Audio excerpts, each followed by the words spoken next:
Hi everyone, please subscribe to my channel. Blood Immortal Venerable. See playlist for other chapters and novels. I do not translate the novels. Credits goes to original translator and author of the novel. I only make it as an audiobook so it would be easier to just listen while doing other things. Credits goes to the author of the novel. I convert stories to audiobook for mental health, for multitasking purpose, for accessibility and time saving. Listening to audiobook is also beneficial for people who have disability. It improves our listening skills and improve our English comprehension, vocabulary and other things. So, thank you for listening. Thank you and thank you very much for your support. Chapter 3621, Cat and Saber. Generally speaking, most Eternal Realm warriors and other shore creatures felt apprehensive at the mention of the treacherous beings. After all, most of them had only encountered the killing type and the attaching type, which were the most common types of treacherous beings. The various kinds of treacherous beings all had different personalities and obsessions. Some of them were naturally kind-hearted and helpful to others. This type of treacherous beings was called the friendly type. The friendly type was further divided into different kinds. Some of them readily helped others while they stuck to their principles, while others trusted unconditionally and were willing to do anything. The latter kind was the sort of treacherous beings that could be used as weapons. The treacherous being in Darby's glazed glass was called the three-clawed beast.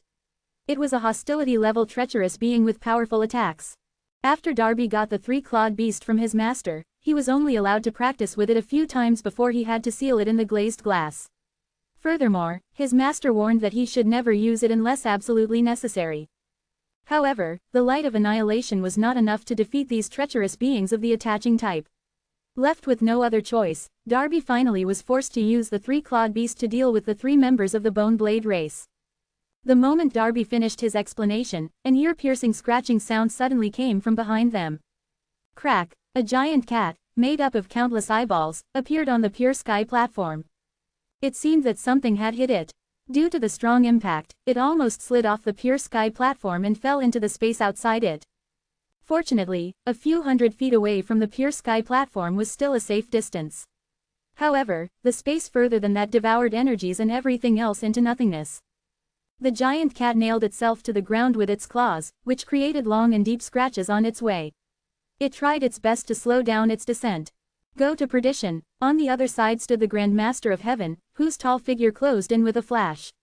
He raised his palm and hacked down like a knife from the sky. In turn, the giant cat flipped and leapt into the air, then raised one paw to block the Grand Master of Heaven's palm strike.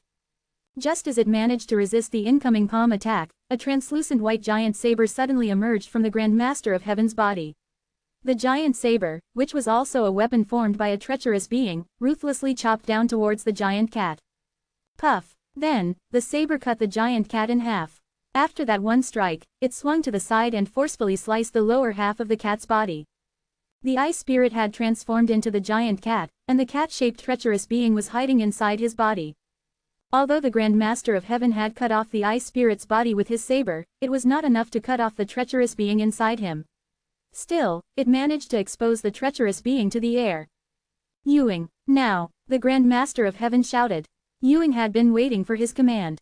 As soon as the Grand Master of Heaven gave the order, he swiftly leapt up into the air with two lightning bolts in his hands, which was the light of annihilation.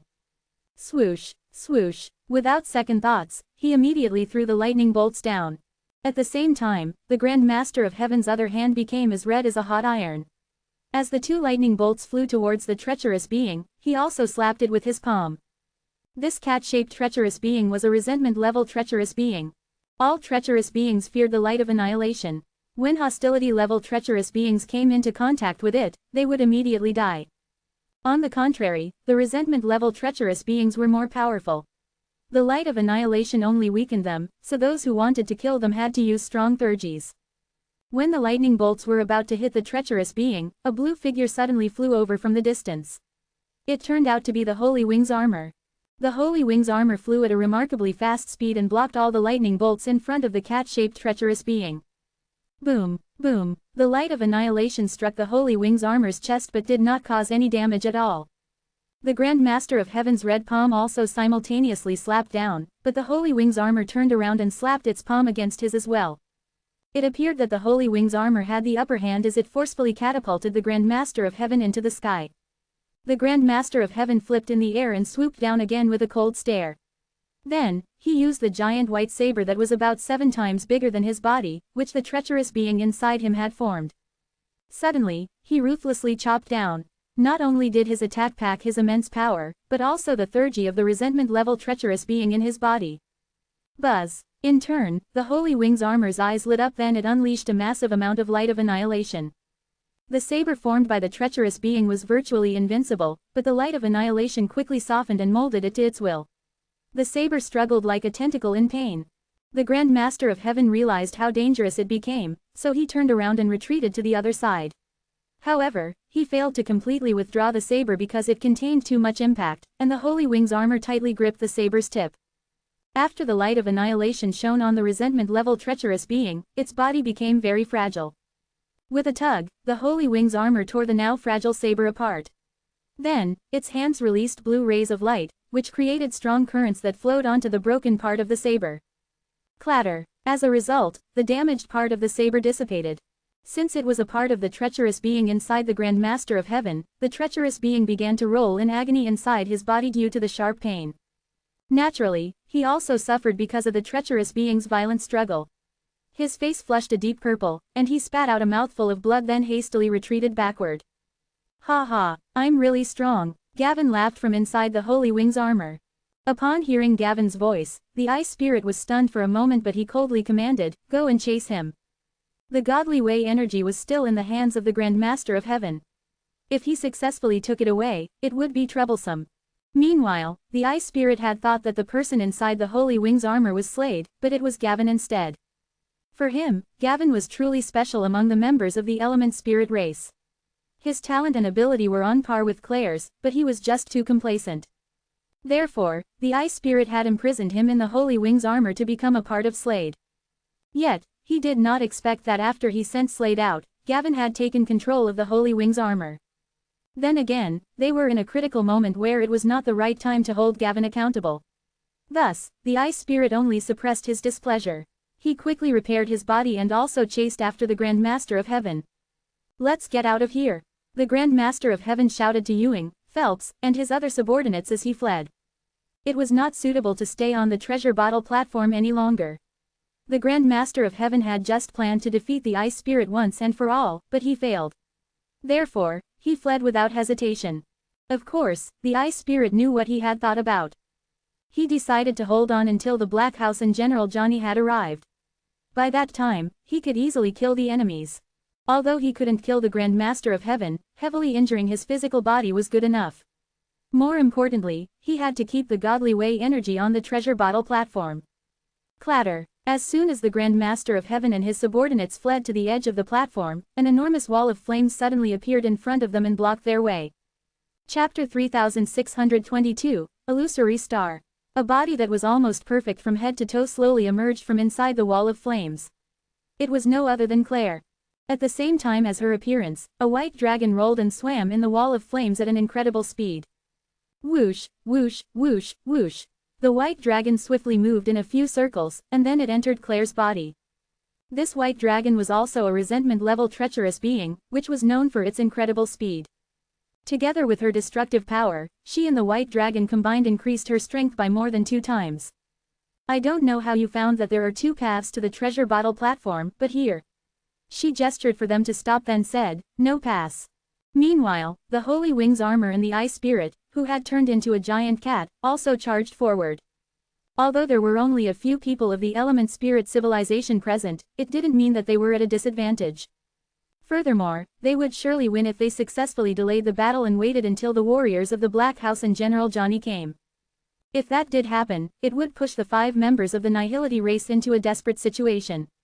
However, the Grand Master of Heaven, Ewing, Phelps, and the others did not look panicked at all. "Hand over the godly way energy, and I will leave your corpses intact," the Ice Spirit's voice sounded from the giant cat. The giant cat's eyes kept blinking calmly at them. The Ice Spirit and the Grand Master of Heaven had fought with each other for a long time now. The Ice Spirit had once suffered a big loss from a fight with the Grand Master of Heaven, but he later triumphed against the latter. This time, he was determined to deal a heavy blow to the Nihility race. The Grand Master of Heaven could still be revived if he died, but the other warriors that followed him could not. If they won this battle, it would be a great blow to the warriors from other races that followed the Nihility race. Ha ha. Ewing laughed manically. Ha ha, ha ha. Phelps and the others burst into laughter as well, and it was a laughter of victory after they succeeded in fooling their opponents. Then, all of their figures became dimmer and dimmer, until they finally became illusions. At the same time, the Grand Master of Heaven's body began to curl up and turn into a mass of white objects.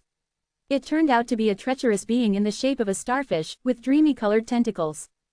Afterward, the group of people disappeared. Illusory star. Claire hissed with heavily furrowed brows. After she had transformed into a human, she had always adjusted her appearance. Now that she looked almost perfect, her every move and even just her smile was breathtaking. Master Eye Spirit, did you not see through the illusion created by the illusory star with your 1,000 eyes? Asked Gavin in the Holy Wings armor. He made sure to say his words in a disappointed tone. As soon as he finished speaking, all of the giant cat's eyes turned and stared at the Holy Wings armor. It was the Eye Spirit who gazed at him. On the other hand, Claire glanced at Gavin and said nothing. Even though Gavin hid inside the Holy Wings armor, he still felt a chill run down his spine. He did not doubt that the Eye Spirit would kill him at this moment.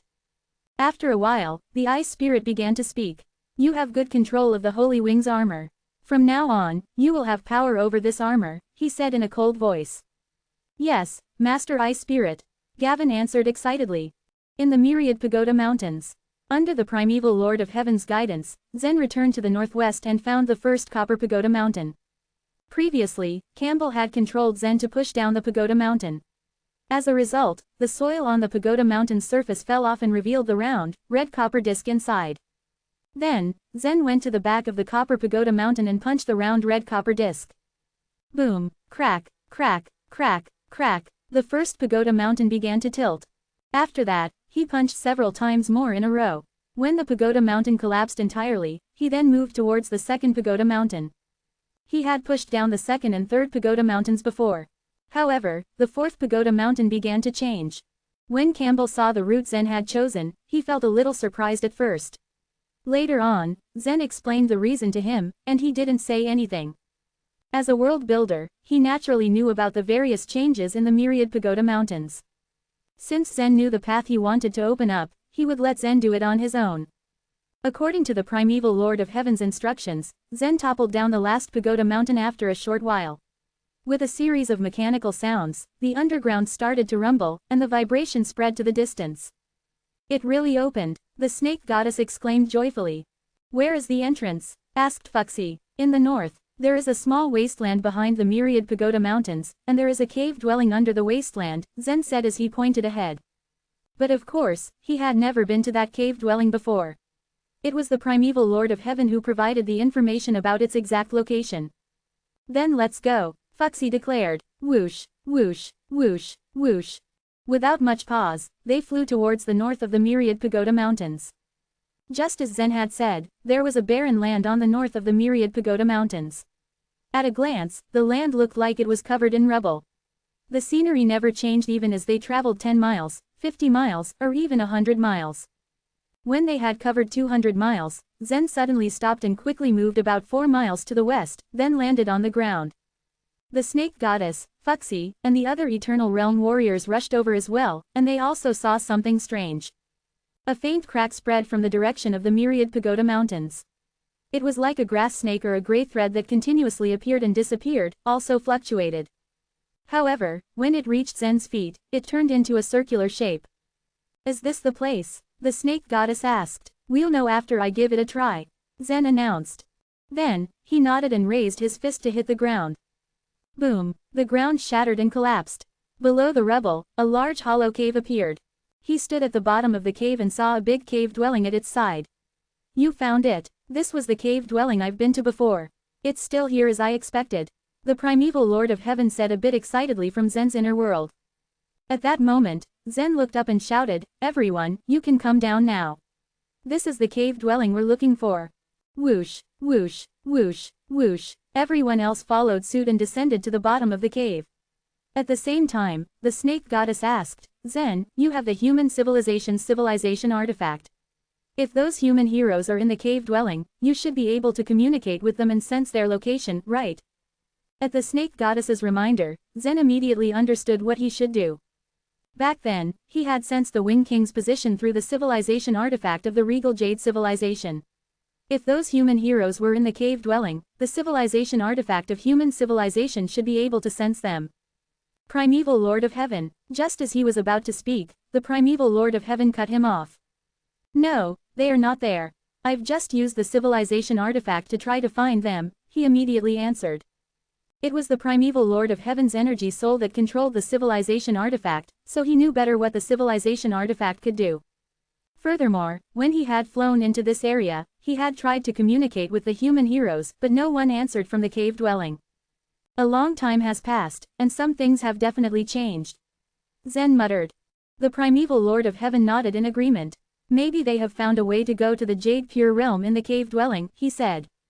In the end, Zen just told the snake goddess and the others about the disappointing result, then everyone headed towards the depths of the cave dwelling. The space inside the cave dwelling was a bit spacious, and natural stone pillars scattered everywhere to support it. Just as everyone moved forward a bit, they heard the sounds of stones rolling down from both sides of the cave. Chapter 3623, Stone Men. Clang, clang, the rocks in the cave dwelling were smooth and solid. The sounds of the stones colliding with each other as they rolled down were especially crisp. As they moved along, they saw several round and cuboid stones that were covered with densely packed runes. Obviously, they weren't any ordinary stones. What are these things? Thurston asked with furrowed brows. Sawyer took a close look and said, these stones seem to be the earth spirits of the element spirit race. The earth spirits of the element spirit race could turn themselves into extremely sturdy stones. They could just be differentiated from ordinary ones because of their unique aura. What? Why would they turn into these? Eastern Emperor Tai asked in confusion as he also inspected the huge pile of stones. The element spirit race once trapped the human heroes in this cave dwelling, so they might have been sent here to guard the place. But still, they were confused as to why they would turn to these inanimate objects. Look, something is coming out from the walls. The snake goddess quickly warned as she pointed at a wall nearby. Then, they saw masses of white orb-like things emerge from within the walls. Judging from the form and the aura they emitted, there was no doubt that they were treacherous beings. Treacherous beings. Watch out for them. Be alert, those who could use the light of annihilation, be prepared for their sudden attack. After entering the Supreme Pure Realm, they had suffered a lot from the hands of the treacherous beings. Thus, they developed an instinctive vigilance whenever they faced them. From the aura that they were releasing, it was safe to assume that they were hostility level 1s. But as for what type of treacherous beings they were, they still couldn't tell. Whoosh, whoosh, there were a total of 3 treacherous beings that emerged from the walls. No one knew what their original form was. When they came out of the walls of the mountain, they were just like flowing water. Then suddenly, they rushed into the pile of stones. At this moment, they didn't understand what the treacherous beings were trying to do. They began pulling several stones and pillars that gradually turned into 3 huge stone men. As Zen and his group saw this, that was when they realized the goal of the treacherous beings for rushing into the stones that were actually made up of earth spirits. These hostility-level treacherous beings are vulnerable in the face of the light of annihilation, so the element spirit civilization used the earth spirits to serve as their physical bodies, the snake goddess muttered. Everyone's face immediately became serious as they faced the combined prowess of the treacherous beings and the element spirit race. They had already experienced the terrifying power of the treacherous beings on the Pure Sky platform, but they still didn't know much about them. On the other hand, the element spirit civilization seemed to be pretty familiar with how the treacherous beings functioned, as they even made fortified bodies specially designed for them. What should we do now? King Yayan asked as it started to panic. Well, what choice do we have? We have to kill them using the light of annihilation, the snake goddess said with a straight face. But with those bodies, they won't be afraid of the light of annihilation now, right? King Yayan said reluctantly. Then we do it in a straightforward manner. We break those stone bodies, drive out the treacherous beings inside, and kill them, Zen declared decisively. Master Campbell, can you assist me? Campbell nodded at Zen's request. When he left the Pure Sky platform with them, he had also put on his silver armor and taken his long spear with him. As a treacherous being himself, he would be pretty useful in battles against them. Most importantly, if the light of annihilation wasn't used on him, he wouldn't be affected. Thus, he had an incomparable advantage in dealing with the treacherous beings that hadn't awakened yet. Just as he took a step forward, Campbell's body suddenly froze. Zen, it seems like they're well prepared, he said in a low voice. The 3 stone men seemed to have immediately sensed Campbell's aura. A white dot of light appeared on each of the huge round stones on their shoulders. A ray containing the light of annihilation was instantly produced and was about to burst out at any time. Dang it, the element spirit civilization has calculated everything. Fuxi shouted as he gritted his teeth. As the dominator of the other shore, the element spirit civilization had an unfathomable foundation. They were powerful and wise that they almost had no weakness. Now, Fuxi and the others just felt how terrifying they could be as opponents. Get back, let me handle them. Pearson stepped forward and took the initiative to attack the stone men first. Keep them busy and I'll find a way to break their bodies, Zen instructed Pearson as he borrowed the long spear from Campbell. Since Campbell couldn't risk fighting the stone men, Zen had to take charge.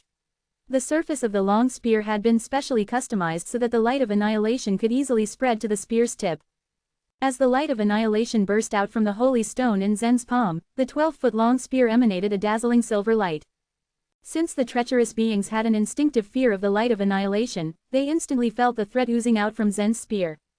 Buzz, buzz. Then, the runes on the chests of the 3 stone men began to glow with red lights. Whoosh, whoosh. The surface of the stones transformed into thorns, stretching outward.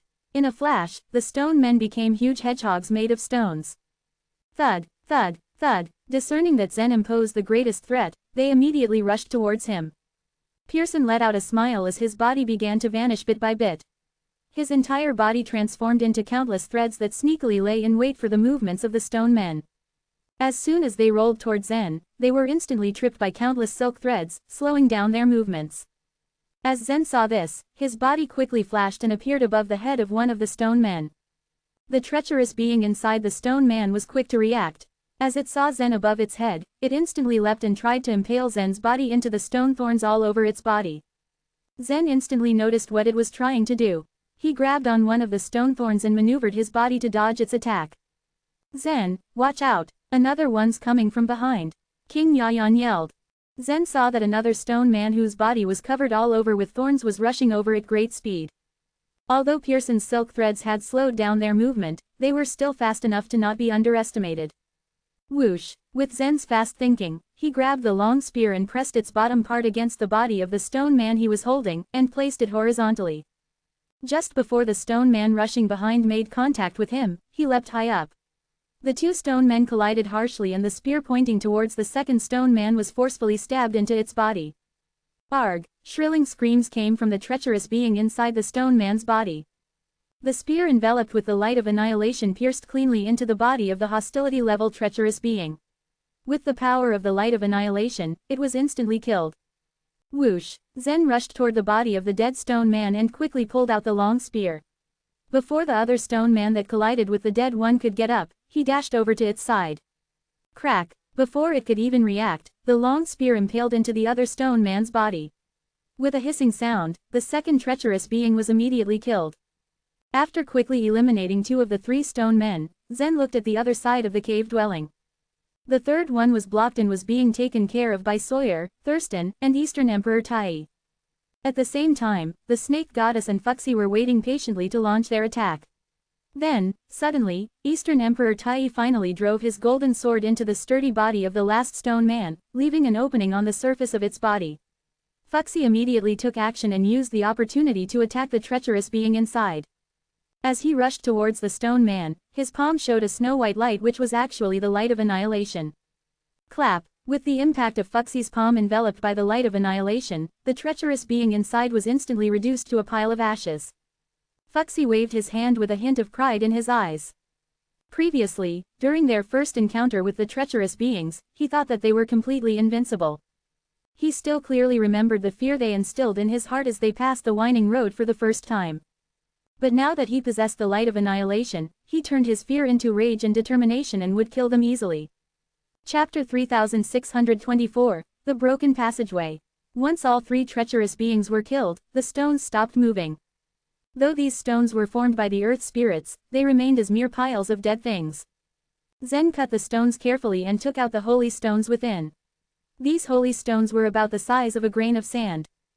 He did not know just how many stones element spirit civilization had, but he considered them a rare treasure and they would be very useful if he encountered a large number of treacherous beings.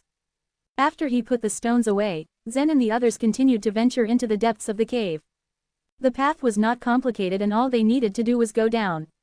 As they went deeper, the path got wider and there was a continuous draft that blew above their heads.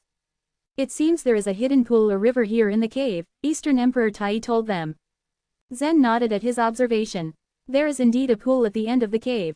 Your real selves are trapped beside that pool. Eastern Emperor Tai couldn't help but flinch when he heard the word, real. It wasn't long ago after he was rescued from the divine river that he found out there was a real version of himself, so he still wasn't that used to the concept. Fuxi and the snake goddess had long since accepted the fact that they were their creators, avatars, but it was going to take Eastern Emperor Tai a bit more time to do so. Realizing the slip of his tongue, Zen quickly tried to correct his mistake. I'm sorry. It's fine, Eastern Emperor Tai assured him with a smile. I'd actually like to see what the real Eastern Emperor Tai looks like. Not long after, a pool appeared before them. The water was so clear that they could see the bottom of the pool. King Yayan looked around. I don't see any of the human heroes. How can that be? This is a dead end. There is no other way up ahead, the snake goddess seconded, walking around to search for the human heroes. Zen also circled around the pool once and released his spiritual sense in an effort to find something like a hidden passage. Unfortunately, he came up with nothing. Ever since the primeval Lord of Heaven told him that he didn't sense the existence of the real human heroes through the civilization artifact, Zen had begun to mentally prepare himself for this sort of result. It didn't hurt any less, however, when he looked around and found nothing but an empty cave. Yasmin looked at the others with a frown. Do you think they've already been taken away by the element spirit civilization? They were trapped here for quite a long time. Maybe they've already been killed, Pearson murmured. The Eternal Realm hunters did whatever they could to hide, but in the end, only 3 of them managed to survive. It was truly highly unlikely that they would still be alive after so long. There's another possibility, the snake goddess said as she pointed upwards. What if they went on to the Jade Pure Realm? Unlike Pearson, the snake goddess chose to be more optimistic. The roads in the myriad pagoda mountains all led to the pure sky platforms after all, and this cave was no exception. Since the human heroes were trapped in this cave for so long, then that meant they had all the time in the world to ascend to the Jade Pure Realm. Zen nodded in agreement with this assumption. Master Campbell, do you know how we can go to the Jade Pure Realm? As a world builder, Campbell was undoubtedly the one who was the most familiar and knowledgeable about all this. I know that this path leads to the Night View Island. It's a huge and independent pure sky platform. Unfortunately, I didn't design this path. Let me think for a second. Though he was a world builder, Campbell only partly participated in the construction of the chaos. He didn't know about all the specifics. Fortunately, he was quite close to his colleagues and had a general understanding of what they did when they built the passages. He walked towards the pool and scooped out a handful of clear water. Soon enough, a smile broke through his features. Boil the water, he told Zen. The man's eyes widened in astonishment. Boil the water, he repeated to make sure he heard Campbell right. It wouldn't be difficult since the pool wasn't that big, but Zen was just caught off guard by the strangeness of the request. Yes, don't worry, you'll find out why when you boil it, Campbell assured him. Since there was really nothing else to do, Zen took on Campbell's strange request and jumped into the pool. He originally wanted to activate the godly way energy, but the primeval Lord of Heaven who was in Zen's inner world was too impatient and directly asked Zhirong to move. There was a flash of red light and the entire pool immediately began to boil. Zhirong's powers were at work, and if he went all out then he could instantly evaporate the water within the pool. As the entire pool boiled, a miraculous scene appeared. A crooked red path appeared in the originally clear and transparent pond. This path exhibited many twists and turns as it extended all the way down to the bottom. Pearson, who always had a deadpan expression, sported a look of surprise. Is that the entrance? The snake goddess nodded. I think so. Fuxi could only stare at the sight in shock. To think the entrance is actually hidden like this. Who would ever have thought of boiling the water? Once upon a time, the 39 human heroes got trapped here and tried every means to find the passage out of this place. At some point, one of them probably boiled the water on accident and discovered what was previously hidden. Zen soon emerged from the water and waved everyone in to follow him as he swam along the red path. Not willing to be left behind, everyone quickly jumped into the water and followed Zen. It wasn't until they reached the bottom that they saw a door constructed out of pure light open for them. Zen entered first, followed closely by his companions. Splash! As soon as he crossed the threshold, Zen immediately felt as if his world was spinning. He was previously swimming downward, but now everything was upside down and he was headed upwards. When his vision stabilized, he saw a passageway above him. They were very familiar with this passageway. They had grabbed onto fish hooks when they went to the first Pure Sky platform, but it seemed they had to manually swim their way up this time to reach the Pure Sky platform they were heading to. Nobody talked much, too focused on moving their limbs to swim their way up. They'd eventually reach their destination this way, right? Wrong. The group swam for quite a while, but there was no indication that they were getting closer towards the Pure Sky platform. Zen quickly surfaced and found himself in the middle of the passageway. Splash, splash, splash. Everyone looked around in confusion when they saw where they were. King Yayan was the first to speak. We're still in the passageway. Look, the snake goddess exclaimed as she pointed upwards.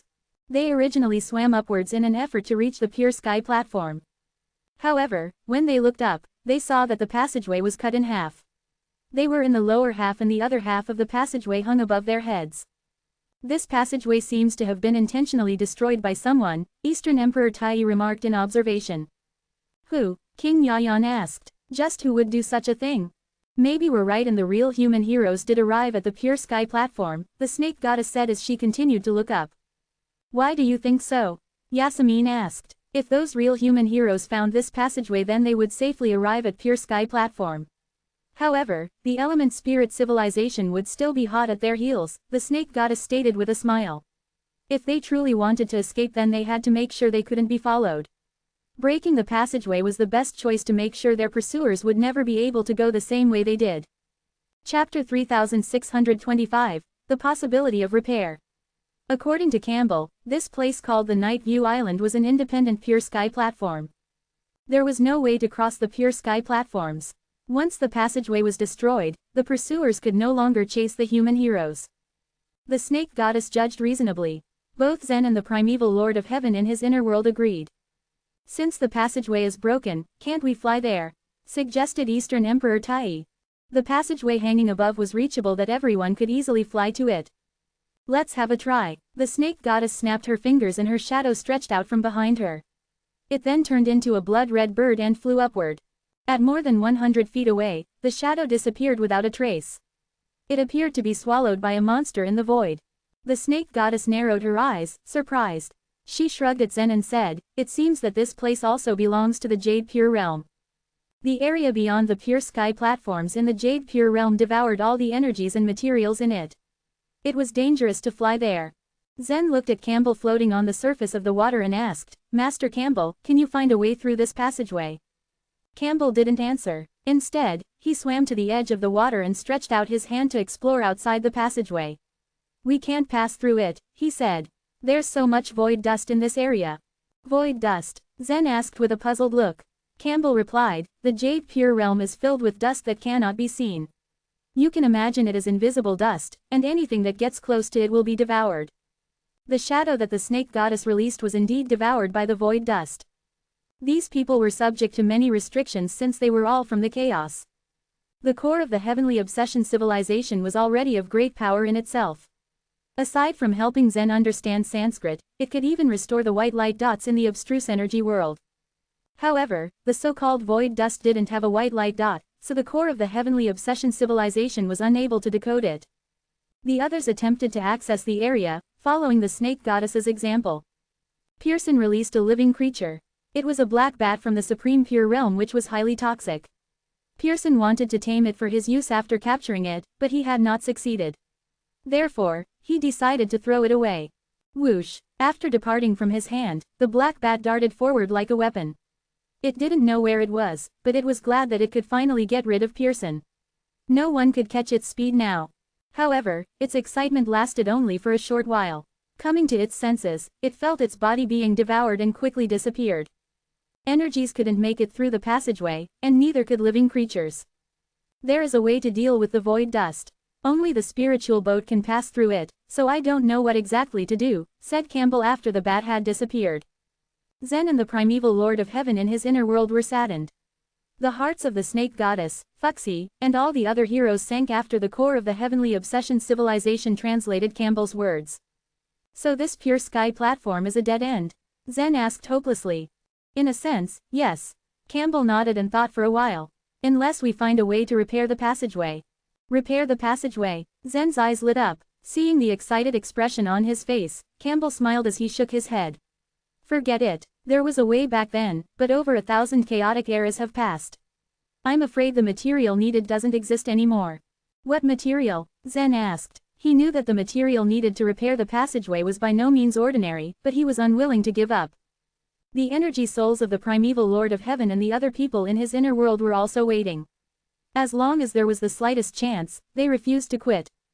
It's the eternal twilight seed, Campbell said. It looks like a copper pea and it's found in the main world. The seed from the main world. Zen murmured. In his inner world, everyone's face was painted with hesitation. When it came to the abstruse energy world, everything was extremely complicated. They couldn't do anything about it. The eternal twilight seed is very unique. It is actually a kind of metal but is also a plant. It is a live metal that grows up with superior stability, said Campbell, his hand patting the edge of the passageway. After its metal branch stretches out, the hollow branch will form a passageway and a huge, flat corolla is formed at the end. With some simple pruning, it will quickly form a pure sky platform. During that time, it was a mature plan to build the top of a world with the eternal twilight seed. It was also a necessary skill for every world builder. Zen raised his eyebrows slightly upon Campbell's mention of the metal branch. Master Campbell, how big is the branch of the eternal twilight seed? He asked. It will be this huge after the seed fully grows up, said Campbell, pointing at the passageway.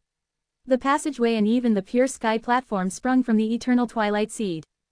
But the branch that has just sprouted is about this big, Campbell said, extending his arms.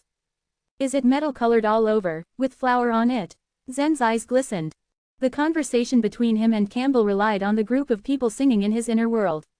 Naturally, Campbell and the others couldn't sense his mood fluctuations. However, when he transmitted his words into his inner world, his voice was abnormally excited. Even the primeval Lord of Heaven, the snake goddess, and the others also experienced violent mood swings. Campbell nodded. That flower is the one that needs to be pruned. Have you seen one before? On Zen's right hand, an azure square appeared out of nowhere. He reached out his hand, gently pinched it, and took out a metal branch. I wonder if this is the metal branch you mentioned, he said, showing it to Campbell. Not long after Zen entered the other shore, he obtained this metal branch in the sacred Mallow temple. He had once shown it to the primeval Lord of Heaven and the others, but none of them knew what it was. Campbell glanced at the metal branch and took it from Zen's hand. At least 2,000 pure sky platforms hadn't been completed at that time, and these 2,000 eternal twilight seeds must have all sprouted and grown into such branches. The metal branches were exquisite in appearance. They didn't respond to any energy, so they couldn't be used as other shore tokens. It was believed that they had some magical characteristics yet to be discovered. However, they couldn't grow into pure sky platforms without the world builders. In addition, normal methods couldn't destroy them. For more than 1,000 chaotic eras, they had spread all over the other shore. Zen had encountered just one of them. The dreaded eye demons obtained a metal branch by chance. Like many other races on the other shore, they studied it for a long time but didn't find out how to use it. In the end, they hid it in the sacred Mallow temple as rubbish, only to be retrieved by Zen later. Chapter 3626, The Lake. King Yayan stared intently at the metal branch for a while. Finally, it couldn't contain itself and blurted, Zen, what's the use of this thing? Even Eastern Emperor Tai, the snake goddess, and the eternal realm hunters were curious. After all, they couldn't understand the conversation between Zen and Campbell. This metal branch can be used to make a pure sky platform, Zen answered. It should also be able to repair this passageway. Really, Fuxi couldn't conceal the excitement in his voice. Every cloud has a silver lining, the snake goddess said with a gentle smile. She wasn't surprised that Zen's luck was taking a turn for the better. I once sold 2 such branches, King Yayan said wistfully. Everyone thought that they were useless. They were so hard to sell. Everyone glanced at King Yayan speechlessly. Even Zen was a little surprised, but he quickly understood why.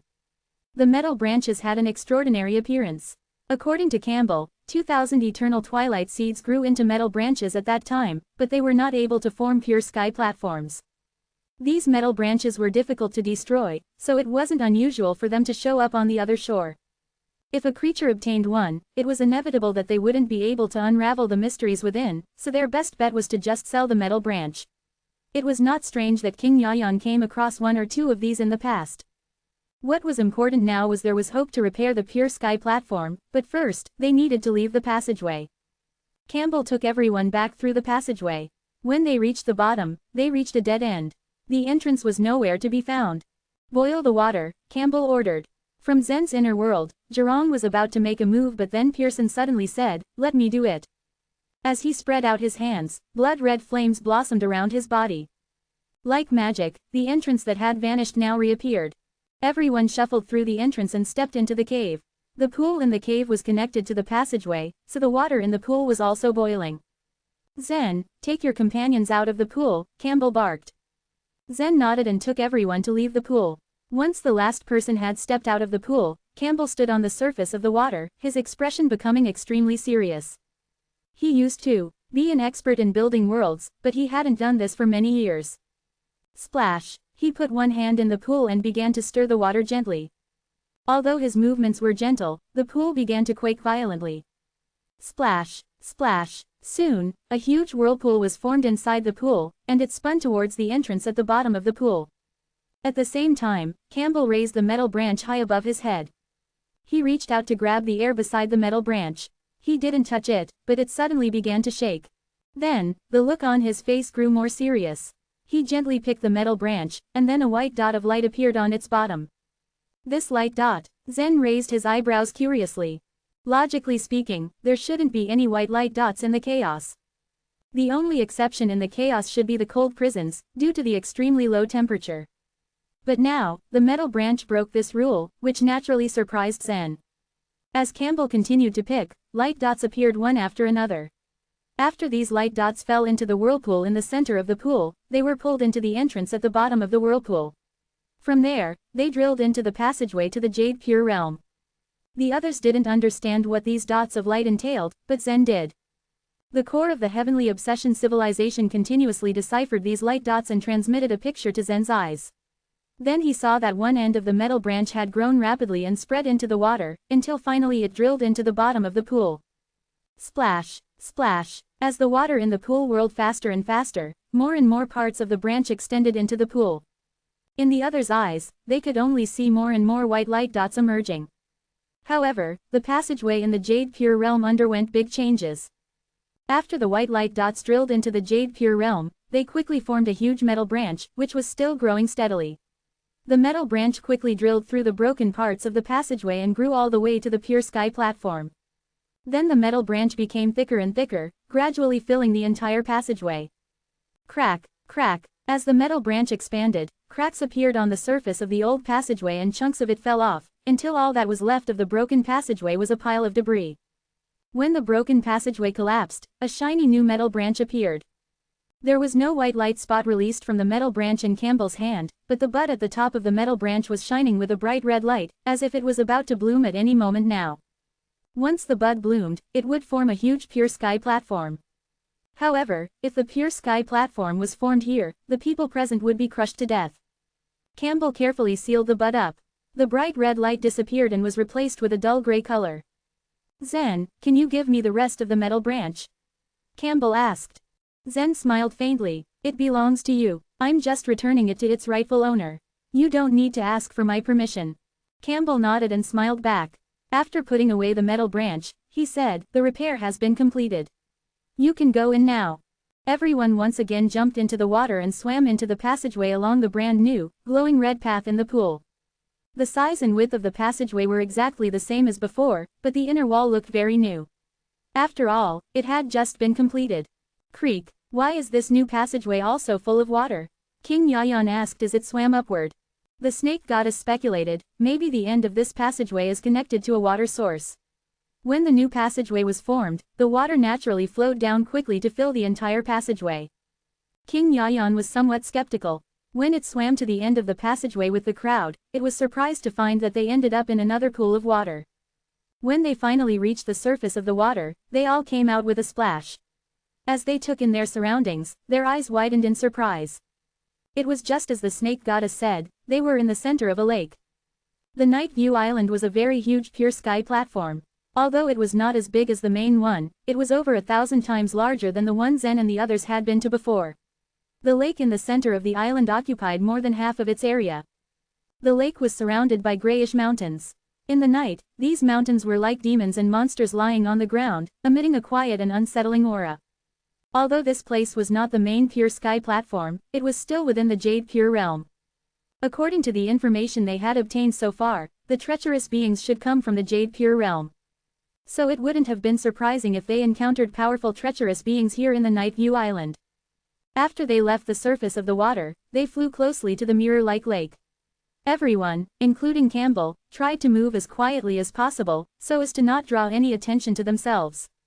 Chapter 3627, The Strange Pattern. Zen flew ahead of the group. Just as he was about to reach the lake shore, he spread out his spiritual sense.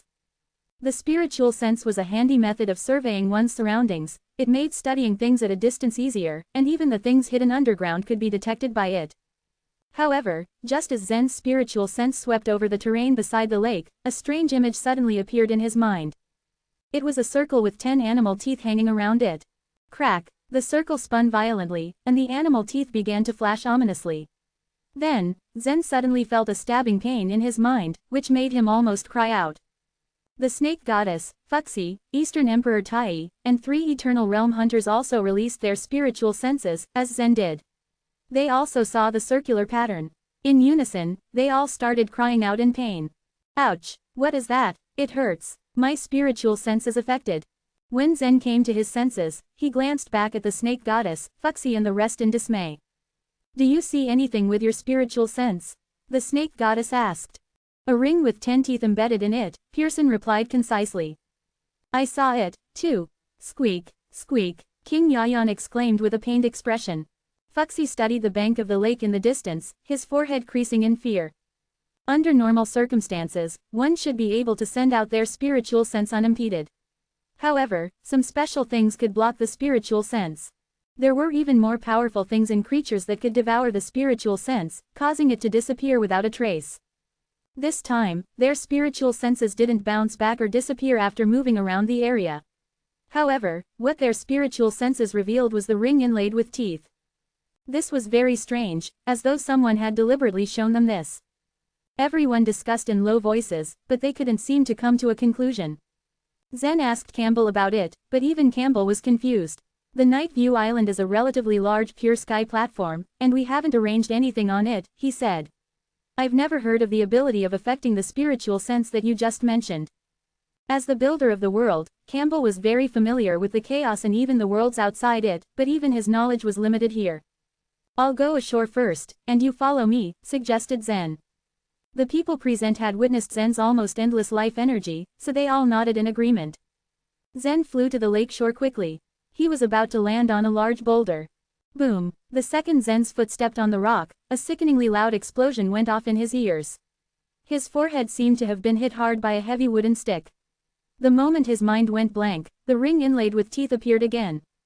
What happened? Zen frowned, wincing in pain. Although what just happened was a bit strange, Zen figured it was still safe enough to call the others. Zen still said to the snake goddess, you all can come over now. Be careful when you land. There seems to be a strange spiritual attack. The snake goddess nodded and went ashore with Fuxi and the others. Boom! As soon as the snake goddess landed on the ground, she was also hit heavily. Her face turned pale, but after a while, she seemed to gather her bearings. The same thing happened to Eastern Emperor Tai, Yasmin and the rest. The reactions of King Yayan and Fuxi were the greatest. They fell on their knees, writhing in pain. Campbell, on the other hand, landed with ease. He was the only one who didn't feel anything when he stepped on the ground. I saw that ring again. There is no spiritual attack nearby. What is this? Everyone was filled with worry, especially the 3 eternal realm hunters.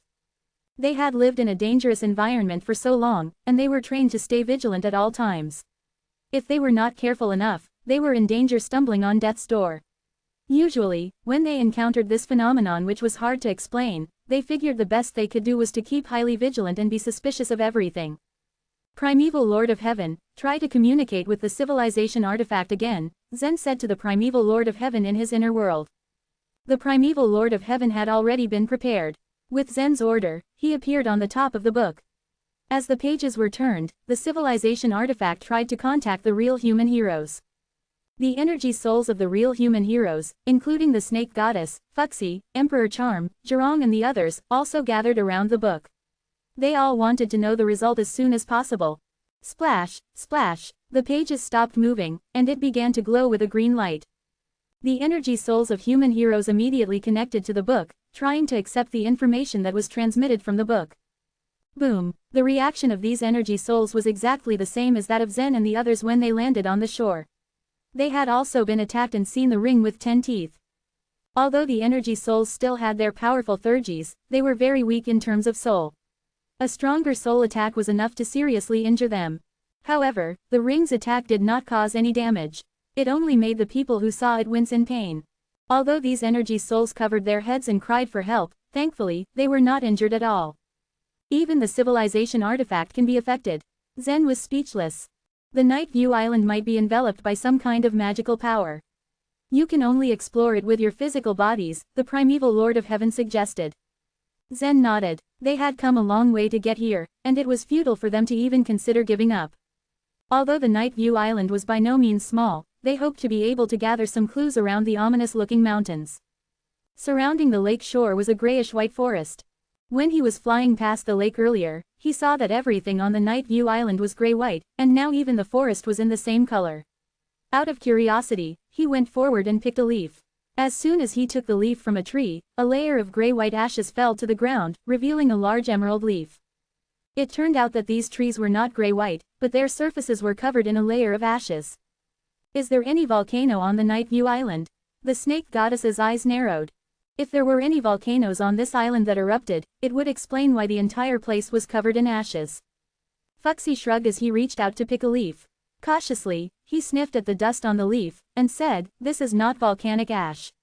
There is no smell of sulfur." Zen also asked for confirmation from Campbell. Campbell said that there was no volcano set up on the island when the Night View Island was built. There has to be some reason why there's dust all over the island. Sawyer scratched his chin, pondering aloud. No, Pearson shook his head and pointed at a place not far away. Look, the ashes are not evenly distributed. Only the flowers and trees have ashes, but there is no dust in other places. After careful observation, Zen and the others found that what Pearson said was true. Except for the flowers and trees, there was no ash on the rocks and the ground.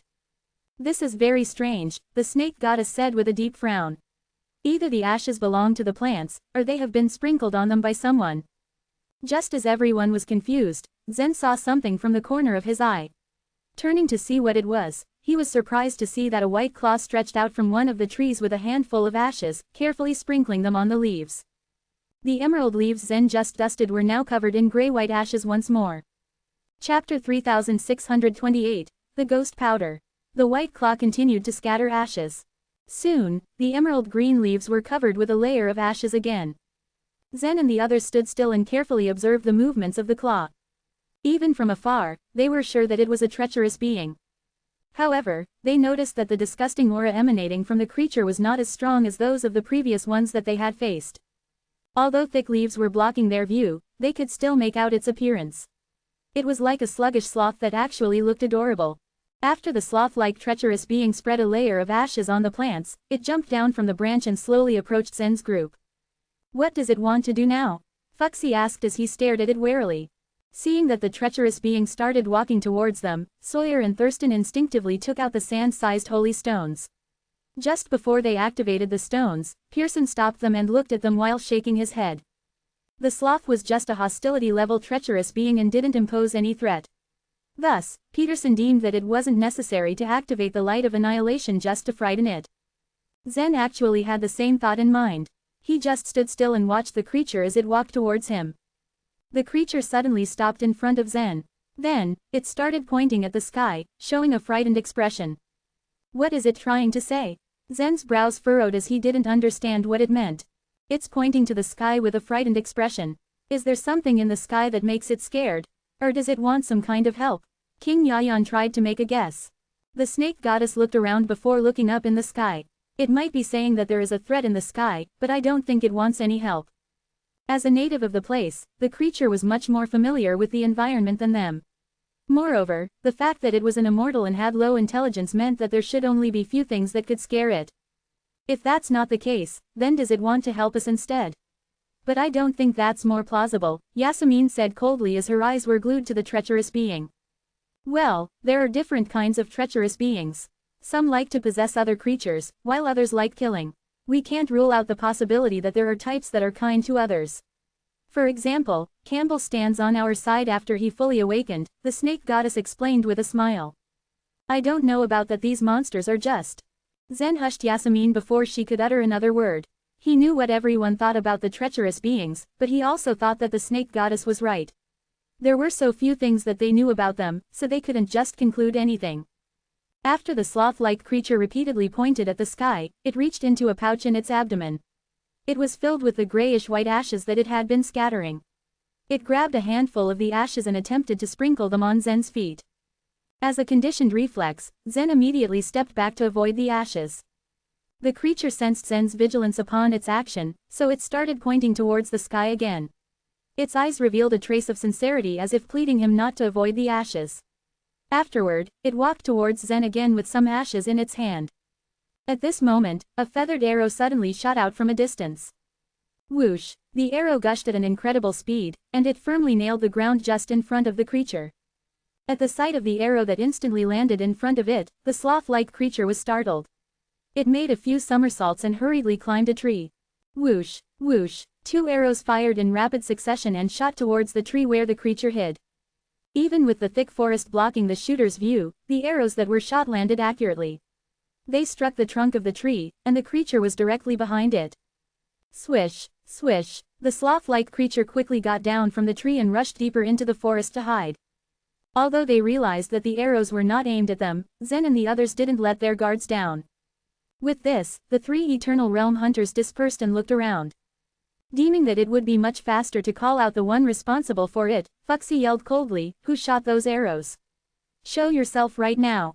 As soon as he finished speaking, a short creature emerged from the other side of the forest. His attributes were very similar to a human child's. His face was just a bit bigger than usual, but was actually good-looking. He could just be differentiated from humans because of his long green tail with a flat leaf-like end. "Don't be afraid. I've just driven off the treacherous being," the short creature said. When everyone heard that he could speak the standard human language, their tensed bodies began to relax a little. The Night View Island was a very anomalous place. Though they hadn't encountered any extreme danger, they might instantly fall into a bad situation if they were not careful enough in this unknown environment. That said, it would be great if someone could be their guide. They immediately thought that he could be a big help since he looked so kind and sincere, and he also instantly helped them drive off the treacherous being. "Thank you for your help and I apologize for yelling before." Foxy cupped his hands and showed his gratitude to the creature. "You're welcome," he answered with an innocent smile. He then approached and sniffed them, saying, "Your auras are very unfamiliar. Are you perhaps from the outside world?" "That's right. We are from outside of the Night View Island," Foxy replied with a nod. "Then, are you a native of the island?" "Yes, I'm a member of the Wooden Leaf race. You can call me Decker," the creature said as he introduced himself. "It was fortunate that I was around. You were in grave danger just now," he continued. "Grave danger? Why?" The snake goddess was shocked at his statement that she couldn't help asking right away. "That treacherous being is evil," Decker said as he pointed towards the direction where the sloth-like creature ran off. "It wanted to sprinkle the ghost powder on you." "Ghost powder? I've never heard of that. What does it do?" the snake goddess curiously asked again. The smile on Decker's face instantly vanished as he started explaining, "Every night, certain creatures will come down from the sky. They will come here and devour all the living things that are sprinkled with the ghost powder." When they heard this, there was a variety of expressions that appeared on their faces. Some frowned, while others raised their eyebrows. Some eyes widened, and some mouths opened. Zen was one of the most shocked because his feet were almost sprinkled with the ghost powder. The 3 Eternal Realm hunters exchanged glances with each other. The snake goddess tried to remain calm and continued asking, "These creatures that you're pertaining, are they treacherous beings too?" "Yes, you're correct. They are the powerful hatred-level treacherous beings," Decker said with a straight face. "Wait, did you just say hatred-level treacherous beings?" Eastern Emperor Tai wasn't able to keep his composure. All of them were utterly shocked. No one could hide their surprise and anxiety as they heard what Decker said. In the last Pure Sky platform, they happened to face a resentment-level treacherous being. If it weren't for Zen's explosive power at the most critical moment, they would have been dead already. It wasn't an understatement to say that they just got lucky to surpass that hurdle. They were not even sure if they could successfully beat a resentment-level treacherous being next time. Now, if it was true that hatred-level treacherous beings would come and assault them, there probably was a 0 chance of them surviving.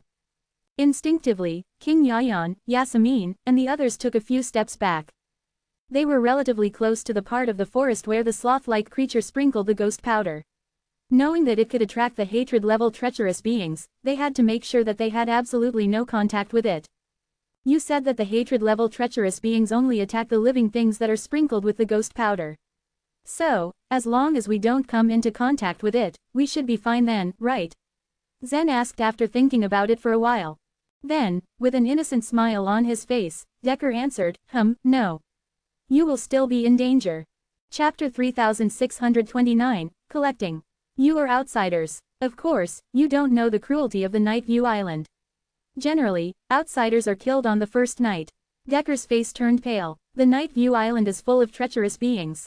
There are a lot of hostility-level treacherous beings which are the weakest ones. There are also some stronger resentment-level treacherous beings, not to mention the hatred-level treacherous beings which are the overlords of the island. Thurston, Sawyer, and Pearson looked at each other hesitantly. Although the Night View Island was many times larger than the previous Pure Sky platform, it was still small compared to the Supreme Pure Realm. The hostility-level treacherous beings and resentment-level treacherous beings, which appeared occasionally in the Supreme Pure Realm, could wreck everything there. Many treacherous beings inhabited such a small island, so one could only imagine how dangerous it was. Pearson was thinking of persuading the others to return to the Supreme Pure Realm. He had to leave along with Sawyer and Thurston even if they couldn't retreat. After all, as long as a hatred-level treacherous being appeared, everyone would die. Staying there and continuing to explore was no different from courting death. Almost all the treacherous beings are very dangerous. How did you survive? The snake goddess stared straight at Decker as if attempting to read his mind. The members of our wooden leaf race have fought with the treacherous beings for countless years. Countless members have sacrificed during the battle so we could live. Decker sighed as he appeared to relive past events. Is there any safe place in the Night View Island? King Yayan asked. Yes. Decker nodded. Where? King Yayan asked again, this time with eagerness. Our race's territory, Decker replied. Squeak, can we go there? King Yayan was almost hurrying to go. Decker smiled instantly and said, of course, our wooden leaf race like to help outsiders the most. There are often some who seek our protection. You can come with me. Okay, King Yayan answered with excitement. Decker then proceeded to lead the way. However, the snake goddess, Fuxi, Zen, and the Eternal Realm Hunters refused to move.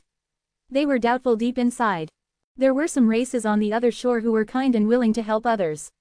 Decker seemed to be a trustworthy person, but some of his words sounded suspicious. He claimed that the wooden leaf race often helped outsiders, but the Night View Island was originally isolated. There was no way to enter it. They had just repaired the only passage. How could there have been outsiders before? He also said that if the ghost powder was applied to a living creature, it would attract something from the sky. Weren't these plants considered living beings on the island? If so, how did all the plants on the island manage to stay undamaged? Moreover, Decker didn't seem to be surprised upon seeing Campbell, who was also a treacherous being. King Yayan, the snake goddess uttered. King Yayan turned around and blinked. Through its life vitality, it told the crowd, we are not familiar with this place. It's too strange. We need to know more about it. But, the snake goddess hesitated. You're right, we can't communicate with those treacherous beings, but we can talk to this race, Fuxi said to everyone. Besides, both the sloth and the member of the wooden leaf race mentioned that something powerful would descend from the sky. We can't find out if we just stay and explore here. It's much more dangerous. That's true, Zen agreed. The biggest problem is the ghost powder. The treacherous being had let them apply the ghost powder to avoid the things from the sky. What Decker said was the complete opposite, implying that the ghost powder would cause disaster. Thus, one of them must be lying. Although Zen tended to believe the treacherous being did not have intelligence and he could not obtain information from it. He would pay a price if he misunderstood the meaning of the words. It's simple. Pearson moved his lips slightly. I'll collect the ghost powder. It can be used in critical moments. Pearson's suggestion was a valuable compromise. Thank you, Zen commended him. After discussing for a while, the crowd started to follow Decker. Low-lying areas and sloping fields lined the way with an uneven pattern. Occasionally, a layer of ashes covered the green grass and trees. Swoosh! A gust of wind suddenly blew over while the trees swayed gently to its rhythm. The ghost powder that had been sprinkled on the surface of the trees fell, revealing a large area of green leaves. Splash! From the trees, white claws suddenly stretched out, holding a handful of ashes. Then the sloth-like treacherous beings carefully covered the trees with ashes again. Look, there are treacherous beings. The treacherous beings are really everywhere on the Night View Island. After some sloths finished sprinkling the ashes, they noticed Zen and his companions. They grabbed a handful of ashes and climbed down the trees, walking towards them. According to the first sloth's movements, they were aiming to sprinkle ashes on the group's bodies. However, just as these sloths took a few steps forward, Decker raised his hand and shot arrows at them. Swoosh, swoosh, swoosh. The arrows were planted to the ground in front of the sloths, which immediately scared them back to the trees. Seeing the sloths, Timidity, Fuxy, Pearson, and the others curled their lips in confidence. Not all of the treacherous beings were born strong, and some were indeed weak. While walking, Pearson glanced at his hand and peeled off a spider thread from one of his fingers. The spider thread trailed all the way to the nearby forest. It spread up a tree and continuously weaved into a broken hand of Pearson. With a flick of the hand, a blue ring appeared. It was Pearson's Sumeru space. The hand continued to shake the leaves. It caused the ghost powder to fall from the leaves and branches, collecting it into the Sumeru space. The movement of the hand soon attracted a few sloths. They took out the ghost powder from their pockets again and went to sprinkle it to the hand. This was exactly what Pearson wanted, so he used his Sumeru space to collect and store the ghost powder. Several sloths kept sprinkling the ghost powder, which was all absorbed by the Sumeru space. Although they felt confused and wondered why the ghost powder couldn't fully cover the hand, they continued doing so. They took out all the ghost powder from their pockets and sprinkled until the last bit. After they had none left, they turned around and left. Not long after, Pearson had collected almost all of the ghost powder. After that, the hand turned back into a single spider thread and drew back into Pearson's body. Everything happened without anyone noticing. After a long walk, they arrived at the nearest mountain. One side of the mountain was rowed with circular caves. As Decker led Zen and the others towards it, many members of the Wooden Leaf race drilled out from the caves. These members didn't come up to welcome Decker. They stood at the entrances of the caves, like zombies staring at Zen and the rest. Their eyes were filled with coldness, hatred, and greed. Chapter 3630, The Sacrificial Site. As Zen and the others approached, the expressions of disgust and greed of the members of the Wooden Leaf race slowly faded. They were replaced with flattering, welcoming smiles. One of the members, who was wrinkly and older, walked up towards the group and bowed down. "Welcome, my friends. You have traveled far. This is our patriarch, Graham," Decker introduced. Zen, the snake goddess, Eastern Emperor Tai, and the others nodded politely towards Graham. Graham and Decker then toured the group around the territory of the Wooden Leaf race. Their territory was made of densely packed caves that were in rows around the mountain. However, the caves were only half a person high, which was enough for a member of the Wooden Leaf race to merely enter and exit. For Zen, Fuxy and the other regular human beings, the caves resembled kennels. They had to get on their knees and squeeze themselves through the caves. "These caves are way too small for us," Eastern Emperor Tai complained. "Even I can't get in easily," King Yayan squealed.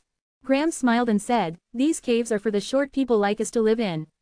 Not to worry, there are larger caves above. Follow me." Zen and the rest did not want to stay here, but they were overwhelmed by the hospitality of Graham, so they followed him. After they climbed up about 1,000 feet from one side of the mountain road, a large cave appeared at the mountainside. The sun shone brightly against the entrance, revealing the cozy, dry interior of the cave. It was well maintained. A faint fragrance lingered within the cave, making it an above-average temporary residence. Fuxy looked around the cave and turned towards Graham. "Can this cave really resist hatred-level treacherous beings?" "The hatred-level treacherous beings?" Graham chuckled. "Though there is no place on the Night View Island that can absolutely resist hatred-level treacherous beings, our territory can guarantee your safety." Decker echoed, "Don't worry. The Wooden Leaf race has lived peacefully on the Night View Island for countless years." Zen shot a look at Decker and said, "Well then, I assume this place will suffice." "Of course," Decker added with a nod. "Is there any other race on this island besides you?" Zen asked.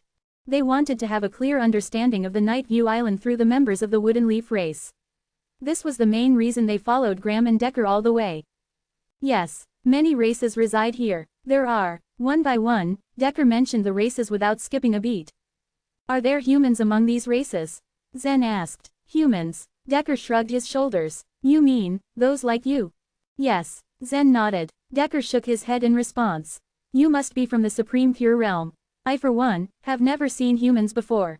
Though Decker denied it, Zen noticed a hint of fear in his eyes when he'd mentioned humans. It's almost nightfall and we still have much to prepare. Please rest here and we'll talk about it tomorrow, said Graham. As he finished speaking, he pulled Decker away and they exited the cave, leaving Zen and the others to themselves. Once they were out of sight, everyone's expression darkened. I think Decker is lying. He seems to know the existence of the human race, and surely he has seen at least one human in his life, Fuxi pointed out. Humans frighten him. I wonder why. Eastern Emperor Tai scratched his head, confused. They sure have nasty acting skills, King Yayan mocked with a scoff. Everything seems strange. Pearson sniffed and sneered, even the fragrance of the cave doesn't mask the stench of blood. This cave is probably a slaughterhouse. The rest sniffed and nodded. Indeed, they could smell the blood, too. The cave was wide from the outside but narrowed as it deepened. The entrance opened up to the sky, so it was most definitely not a good hiding spot. As she observed the cave further, the snake goddess concluded, this should not be a slaughterhouse. Then what is it? Thurston eagerly asked. After all, the snake goddess was the smartest among the group. The Wooden Leaf race is so bad at lying that their lies become evident. I guess when Decker saw us, he was caught off guard. Because they weren't prepared, he lured us in and they decided to keep us here first, the snake goddess deduced.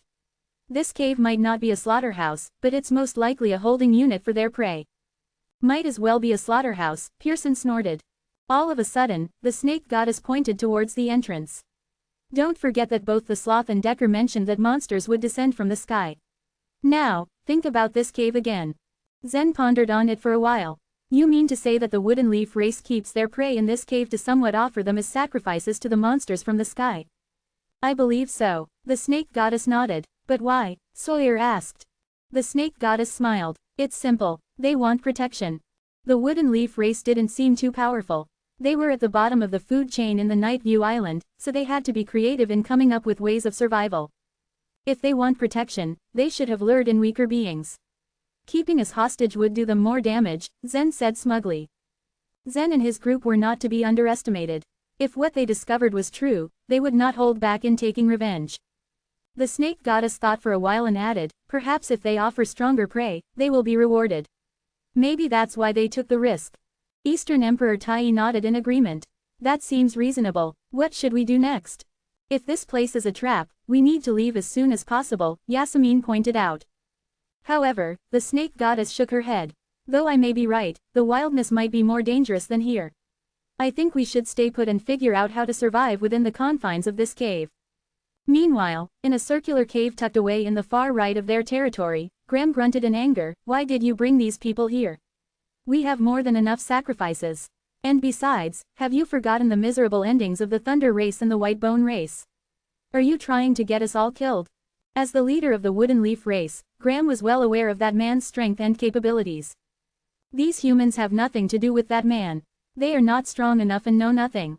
If anything, they are the best sacrifices we can offer. A trace of malice washed over Decker's face. If that man figures it out, our race will be wiped out, Graham said monotonously. He could already tell that this was going to be a mess they couldn't clean up. Decker was unmoved and replied with all confidence, they don't know enough about the island, so they won't be able to live through one night. They will die tonight, and that man will never know. But, Graham trailed off, hesitant. Don't forget about the evil tiger race from the North Mountain. They will never let us go. We do this for the sake of our race's continuity, Decker said calmly. Graham was finally convinced. His face relaxed as he let out a heavy sigh. If the sacrifice went smoothly, it would be a great harvest for the Wooden Leaf race. It was worth the risk, and there was no going back. Chapter 3631, The Eye. The sky turned from vivid purple to deep blue as night fell on the Night View Island. When the light dimmed, the light spots in the abstruse energy world looked more like stars. Then, the members of the Wooden Leaf race all went back to their own caves. Inside one large cave above, Pearson brought out the gray ghost powder and divided it among the group. Although he had already distributed the ghost powder, they were not in a hurry to use it. King Yayan stood at the entrance of the cave, where a large eye floated beside it. It was the heavenly eye vine's eye, which could separate from its body if necessary. The spiritual sense could not detect what happened in the distance, but the eye could. There was a vine from the eye on King Yayan's forehead, and it could see the top of the mountain when it stood on one side of the cave. An hour ago, Pearson had turned into a spider thread and quietly left the cave. He climbed to the top of the mountain, took out 2 grass bowls from his spirit beast bag, and put them there. Even though the grass bowls were from the other shore, they were not intelligent and did not have any theurgy. However, their flesh was very delicious. Pearson caught them for his meals. To prevent them from escaping, he rendered them unconscious first, then fixed them on top of the mountain. Then, he evenly spread some ghost powder on one bowl. When it became white, he quietly returned to the cave. Now, King Yayan saw 2 motionless grass bowls on top of the mountain with the help of the eye. One was black, and the other was white. Swoosh! Once the light on the night view island was dimmed to a certain extent, it seemed that a door in one corner of the island had opened. An unpleasant aura rushed forth from the door and spread throughout the island. King Yayan's eyes lit up. Squeak! It's the treacherous being's aura, it said. Everyone in the cave sat in meditation, but the moment the aura descended, they all opened their eyes. Foxy somersaulted and walked towards the entrance of the cave. Did you see anything? He asked. King Yayan shook its head, not yet. Squeak. Even if it did not see the treacherous being, the truth was it still felt scared. A resentment-level treacherous being could not cover the entire island with its aura. It was most likely the hatred-level treacherous being that could release such an aura. When can I return to the spirit beast bag? The heavenly eye vine asked. The horrifying aura made it a little uneasy. It had thought that Zen and his group had successfully entered the Supreme Pure Realm, but it never occurred to it that they would reach the Jade Pure Realm directly. It naturally did not want to stay in such a terrible world. Not now. Just as King Yayan spoke, its bean-sized eyes suddenly widened to twice their size, as if it saw something shocking. The heavenly eye vine turned to look, and it was also stunned. Foxy arched his eyebrows. What did you see? He asked. Some white things fell from the sky. They look like hairs, King Yayan answered. Indeed, white hairs that emitted a faint white light fell one by one. When they piled up to a certain amount, they merged and formed a human-shaped white-haired monster. It was clear that the white-haired monster found the grass bulls and crawled towards them. However, it hesitated for a moment when it passed by the white bull. Eventually, it gave up and quickly walked towards the black bull. King Yayan attentively watched the scene. The moment the white-haired monster touched the black bull, the bull's head disappeared. The white-haired monster had eaten it. Blood gushed out from the black bull's neck and splashed on the white-haired monster's body.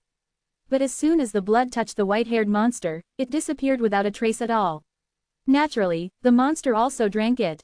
As the monster continued to move, it ate the entire black bull. Splash! Soon enough, the monster dissipated with a loud bang and turned into thin white hairs that scattered on the ground. Then, the white hairs slowly disappeared. King Yayan saw a few transparent crystals which did not disappear with the white hairs. What are these crystals? King Yayan asked curiously.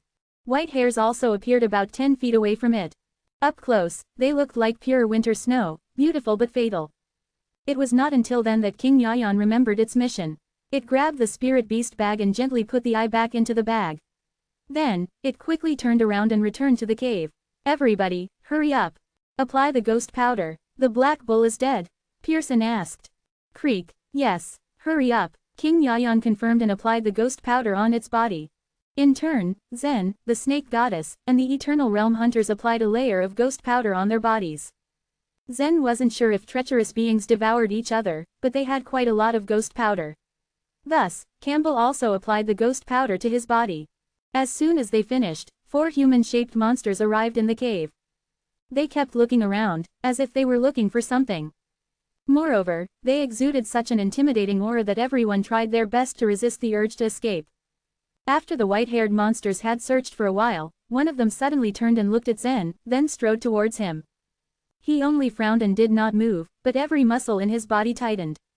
Even though he did not know how to deal with the monster, he would never wait for death. When the monster finally approached him, it stretched out its hand, brushed past his ear, and slapped the wall. He carefully turned his head, only to see that the monster had targeted the plant that just sprouted on the wall. No wonder the sloth sprinkled the ghost powder on the trees. The white-haired monsters also ate plants. Then, the white-haired monsters searched every corner of the cave and made sure that there was no living creature left for them to devour.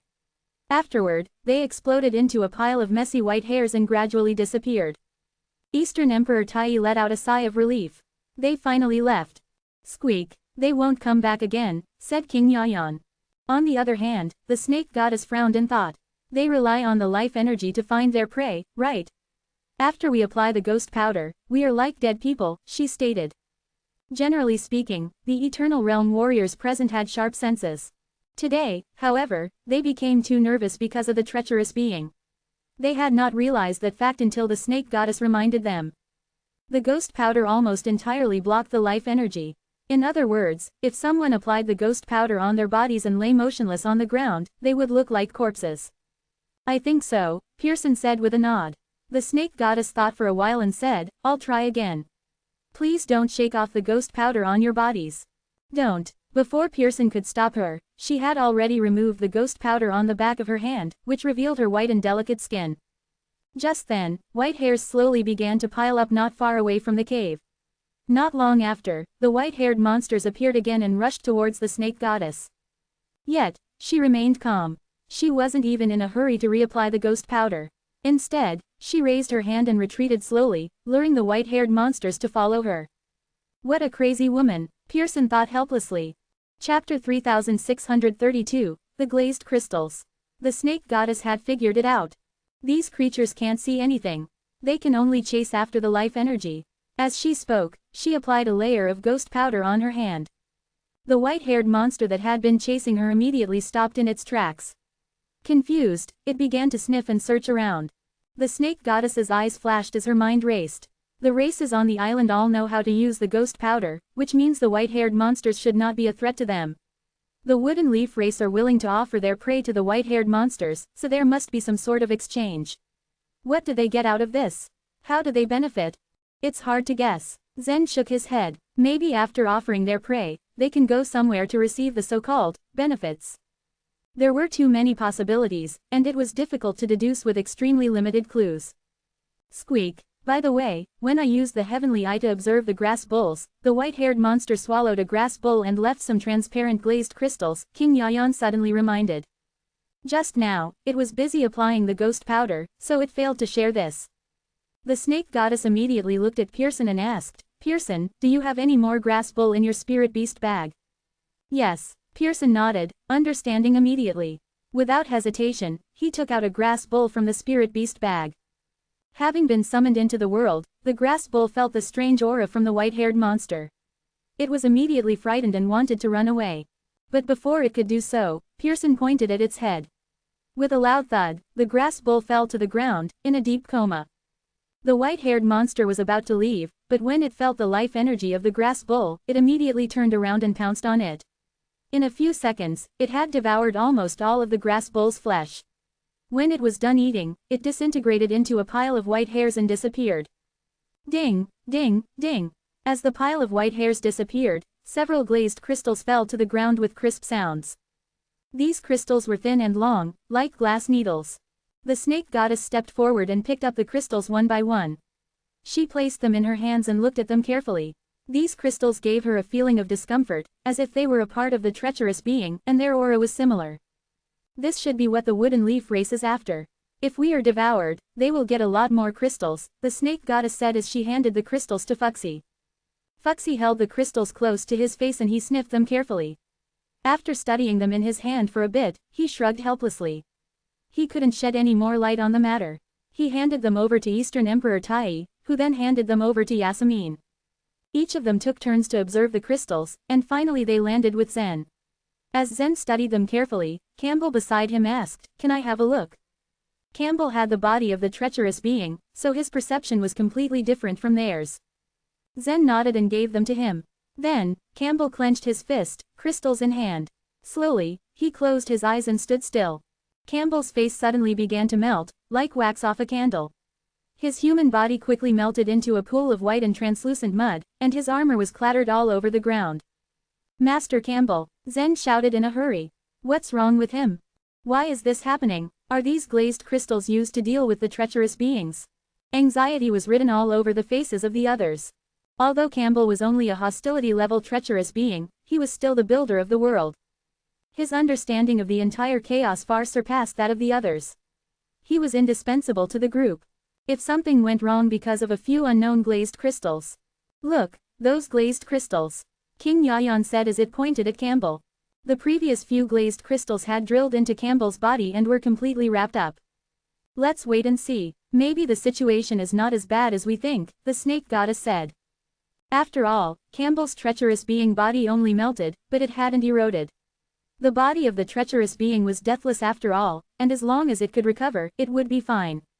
About 15 minutes later, the mud formed by Campbell began to shake. A head slowly emerged out of the transparent white mud, and his body slowly returned to the human form. Master Campbell, what happened to you just now? Zen asked, his forehead creasing with worry.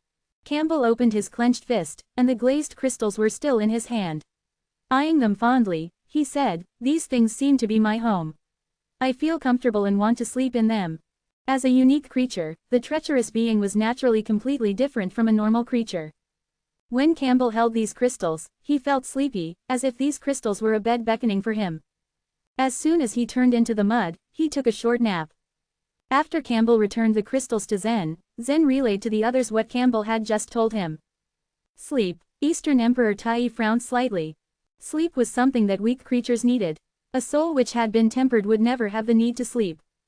There was no doubt that the treacherous being possessed a more powerful and special soul. However, just now, Campbell had taken a nap. This confused Eastern Emperor Tai.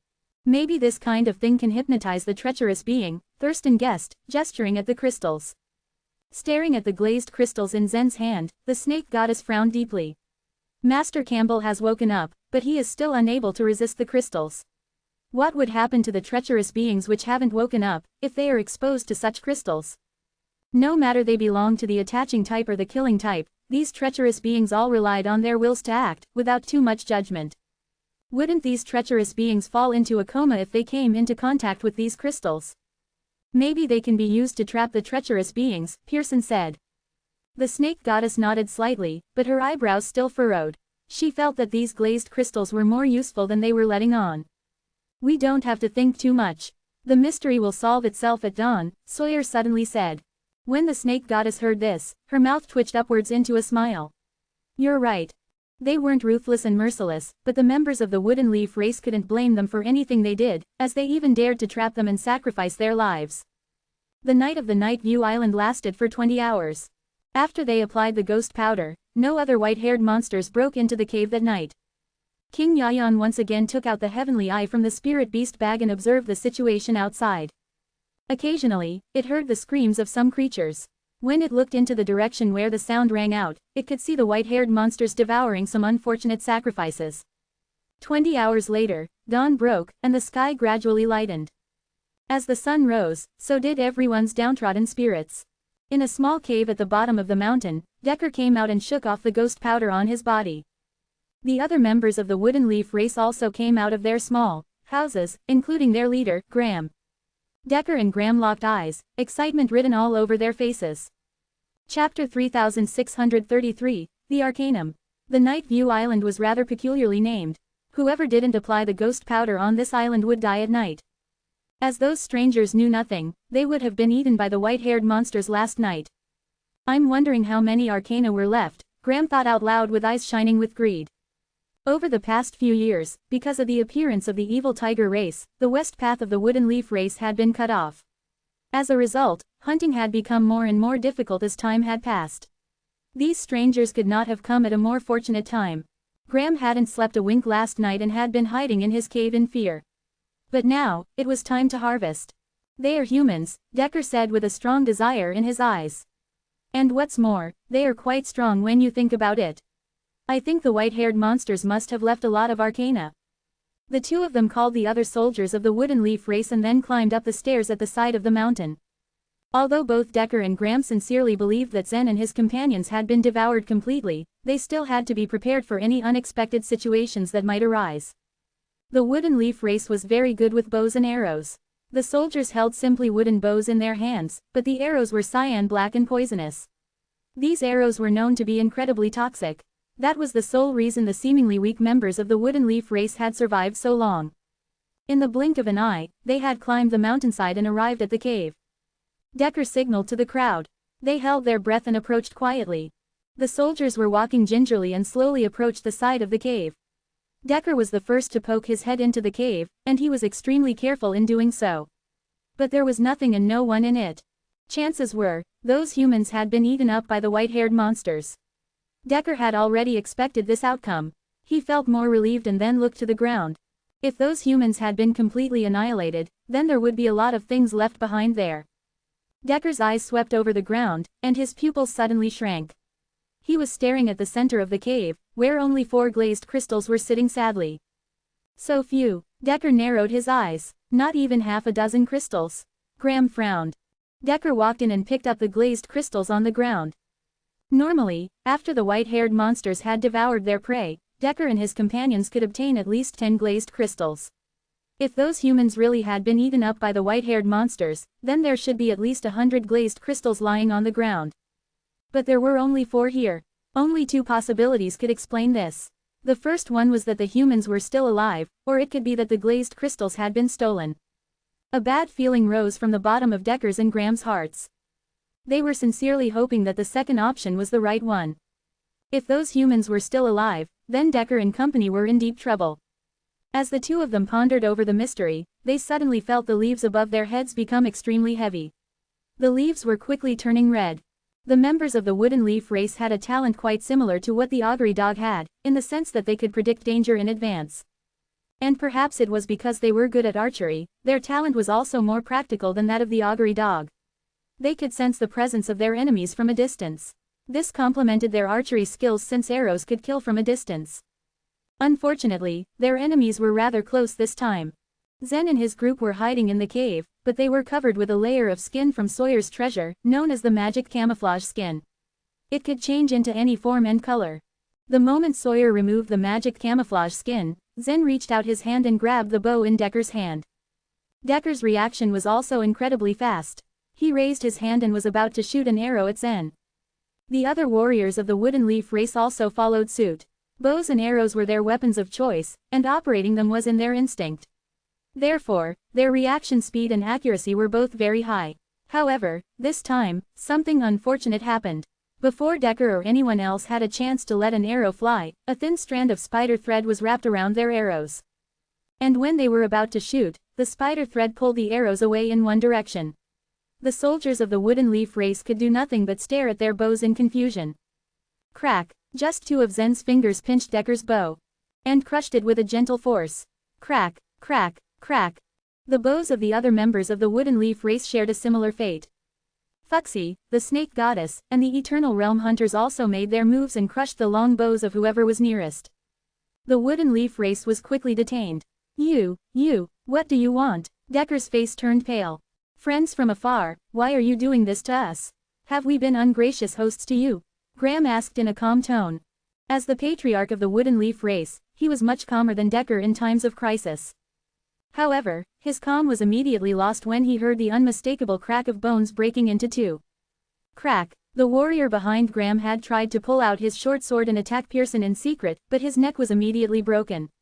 His large head rolled to a side, and the sound of spurting blood could be heard coming from the cave. Swish, swish, swish, silver threads wrapped themselves around the necks of Decker and all his friends. And these were not as fragile as ordinary spider threads. Instead, they felt as sharp as sword blades. Pearson's cold eyes were full of killing intent now. Stop talking nonsense, and don't try any unnecessary flattery, or you will die immediately. How dare you? Crack, sizzle, sizzle, sizzle. Another soldier of the wooden leaf race was about to threaten Pearson, but the latter immediately moved his finger and the sharp thread cut off the soldier's neck before he could complete his sentence. As his detached head fell to the ground, so did a cold silence in the cave. Not a single soldier of the wooden leaf race dared to say anything now. Pearson was gazing at them fiercely, but they did not even dare to look into his eyes. The man's intention had been to catch Decker and torture him cruelly yesterday. Although the method that Zen and the others proposed could also achieve his goal and was more secure, it was too troublesome in his eyes.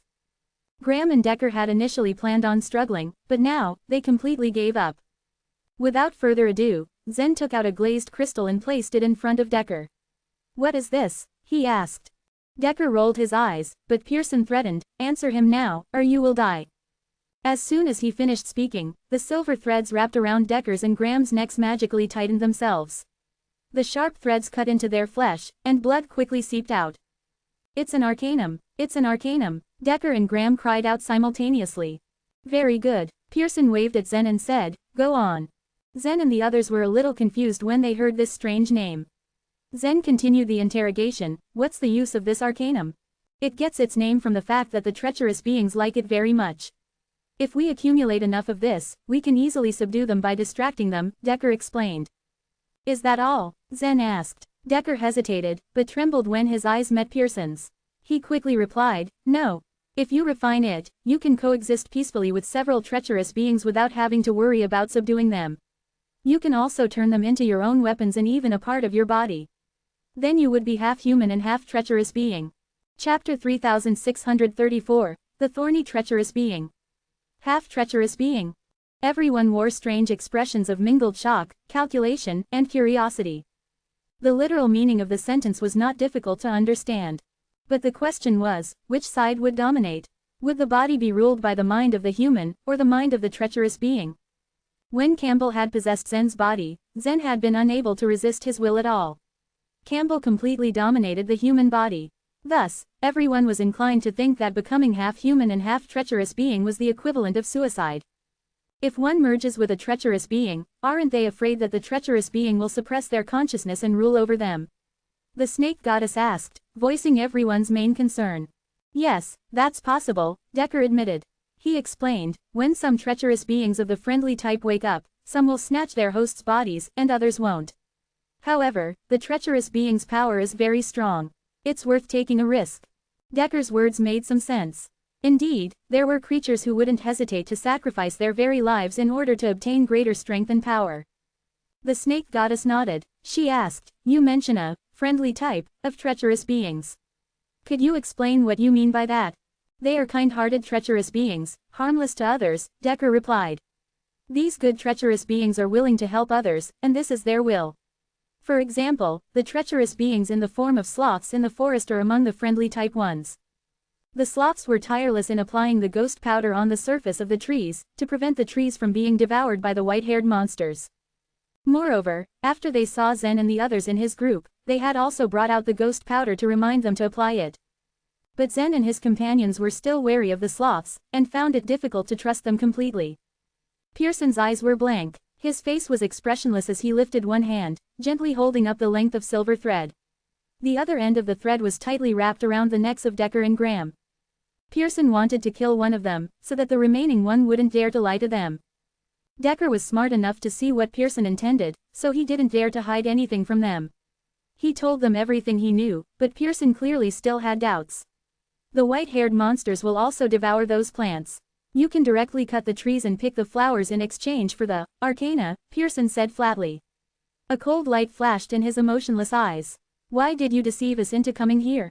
The white-haired monsters will indeed devour plants, but devouring plants won't produce arcanum," answered Decker quickly. Pearson shrugged. Fuxi stepped forward and asked, "Have any of you merged with a treacherous being and become half human and half treacherous being?" Since entering the Supreme Pure Realm, Fuxi had felt that his strength was completely insufficient. Although he had the light of annihilation, it was not enough. In fact, for most of his time in these two realms, he'd ended up running for his life. Naturally, the idea of becoming half human and half treacherous being intrigued him, as it presented the possibility of obtaining more power. "The warriors of our wooden leaf race all are half human and half treacherous being," answered Decker. "Really?" Fuxi said, sounding surprised. His eyes widened, for he had expected a more conservative answer. Zen and the others also looked surprised. They had assumed that, at most, one or two members of the wooden leaf race had successfully merged with a treacherous being and become half human and half treacherous being. But now Decker was telling them that all the warriors of the wooden leaf race were half human and half treacherous being, which was an incredible number. Pearson's eyes narrowed and he tightened his grip on the silver spider thread with increased vigilance. The thread tightened on Graham's and Decker's necks, and the blood which had already begun to dry now flowed out once more. Don't be nervous," Decker gasped, feeling blood dripping down his neck from the tight grip of the thread. Graham swiftly added, there are variations in the levels of strength possessed by treacherous beings. Our wooden leaf race is relatively weak, so the treacherous beings we merged with are not that strong. Pearson's grip loosened slightly. You're right, he said. Otherwise, you wouldn't have fallen into this situation. Then prove your words, Zen ordered. He was not worried that this command would cause any problems for him and his group. After all, Zen had already managed to kill the 3 stone men who were also half human and half treacherous being. The skills of the wooden leaf race were centered on archery, not direct combat. They were not much stronger than the stone men, since the space here was limited, and they could not bring their strength into full play. Under Zen's instruction, Pearson loosened the silver spider thread even further. The leader of the race, Graham, felt much better. He lifted his hand to touch the thread still wrapped around his neck. With the silver thread tied around him, Graham walked several steps, towards the center of the cave. He took out a small glass bottle from within the folds of his clothing. This glass bottle was made of arcana, and it contained a small thorny ball, which was a treacherous being. Can I use arrows? Asked Graham. Zen nodded. He gazed at the thorny ball within the glass bottle and said, but doesn't the arcanum need to be refined within one's body? The treacherous beings that haven't woken up are not suitable to stay inside one's body for a long time, Graham explained. Otherwise they will affect the warrior's body and mind. Most treacherous beings released an aura that would make other creatures very uncomfortable. Even the sloths, which were supposedly the friendly type of treacherous beings, had such an aura. Only the treacherous beings that had woken up would not make people feel disgusted. Graham lightly knocked on the glass bottle, and the shrunken thing in the bottle began to expand and flow out. The treacherous being resembled a sea urchin in shape. Everyone watched silently, and the only sound came from the movement of the treacherous being. The fluid-looking sea urchin stretched and flowed into Graham's eyes, ears, mouth and nose. It seeped like liquid into the orifices, until it was all gone. Then Graham blinked and took out a bow and arrow. His old bow had been crushed, so this was a different weapon. Although this was only intended to be a demonstration, everyone stared at Graham with alertness. After all, he was going to display the power of the treacherous being. He raised the bow and fitted the long arrow into the string. A white light gathered in his right hand as the aura of the treacherous being concentrated in that spot. Graham aimed his arrow at the wall of the cave and said, the treacherous being I merged with is very suitable for archery. When I shoot it out, it will cause a strong destructive force. With that, he released the bowstring in his hand. The arrow shot forward. As the arrow flew, the white light soared forward, converging into the point of the arrowhead. With a crack, the arrow hit the wall of the cave. It created a small hole as it entered the wall and burrowed inside the stone. Zen and the others watched calmly. It was true that the mountain walls in the Jade Pure realm should be very difficult to destroy, but they themselves could achieve the same thing with a bow and arrow. It required the use of focused strength, and they thought that given a similar weapon, they could probably do more damage than Graham had done. However, in the next instant, a crack spread out from the tiny hole, and began to spread out along the surface of the cave wall. Everyone became more vigilant as the walls began to rumble. It sounded as though something was moving within the depths of the mountain. Graham was very familiar with the power of the thorny treacherous being. He took a few steps back as the wall in front of him started to collapse. As the wall crashed, a large hole was revealed, and within it was the treacherous being in the shape of sea urchin. It had grown much larger. Its body had expanded at least 100 times in size. Colorful thorns were embedded in the rock wall around the enormous sea urchin. This level of damage had been caused by shooting the treacherous being into the wall. If it had been shot into the body of a living being, they could only imagine the power of the resulting explosion. Zen looked sharply at Graham. All the treacherous beings you merged with are of this same type? He asked. Graham nodded. This kind of treacherous beings is our first choice. After we get enough arcana, we each find such a treacherous being to merge with. When Pearson heard Graham's answer, his mouth twitched slightly. The fighting capacity of the wooden leaf race was not as bad as he had imagined. If they had fought with the wooden leaf race yesterday, they might win, but there might be some casualties. It seemed that Zen and the snake goddess's plan was the best plan. Meanwhile, Fuxi, Eastern Emperor Tai, and several others were more interested in merging with treacherous beings. After cultivating to the eternal realm, one's bloodline power couldn't change anymore, and it became more difficult to find a stronger other shore token. It looked like merging with treacherous beings was a shortcut to increase the level of one's strength. Chapter 3635, A Trace of Humans. Fuxi, Eastern Emperor Tai, and the others raised several more questions. Once these questions were answered, they had a basic understanding of what the Night View Island was all about. A large number of different races, close to 1,000, lived in the annular mountain range around the Night View Island. It was weird but astonishing that so many races coexisted on such a small island. 1 or 2 races were present on almost every mountain here. These races were mainly divided into 3 tiers, and the wooden leaf race was among the weakest ones. The wooden leaf race knew their limitations and rarely came into conflict with other races. That was how they had survived in such a complicated environment. "Did you capture your treacherous beings in the mountains?" Fuxi asked. The snake goddess and the others were concerned at Fuxi's question, given that it was an important one. Why were there so many treacherous beings on the Night View Island? They had encountered a lot of sloth-shaped treacherous beings on their way to this mountain, which, according to Decker, was just the tip of the iceberg. The abundance of treacherous beings on the Night View Island was way beyond their imagination. Decker shook his head and said, "Most treacherous beings in the mountains are weak, and the powerful ones are mainly the killing type. The killing type also likes arcana and will kill you to plunder your arcana. They're not suitable for warriors to merge with. Our treacherous beings came from the Ghost Mountain." Ghost Mountain? Fuxi raised an eyebrow in interest. There is a huge ghost mountain beyond the annular mountain range on the westernmost side of the Night View Island. There are a large number of friendly type treacherous beings there. You'll see every kind you can think of, explained Decker. Confused and curious, Fuxi asked, "Are you saying that you can freely enter the Ghost Mountain and choose a treacherous being?" Decker shook his head again and answered, "We can't enter the Ghost Mountain at will. We need to accumulate enough arcana to enter it." "Why didn't we see such a mountain when we came out of the lake?" Zen asked. Decker said, understanding dawning in his eyes, "You can only see it after you cross the annular mountain range. You can't see it from the center of the island." Zen was still doubtful. He turned around and asked, "Master Campbell, is the annular mountain range the only highland on the Night View Island?"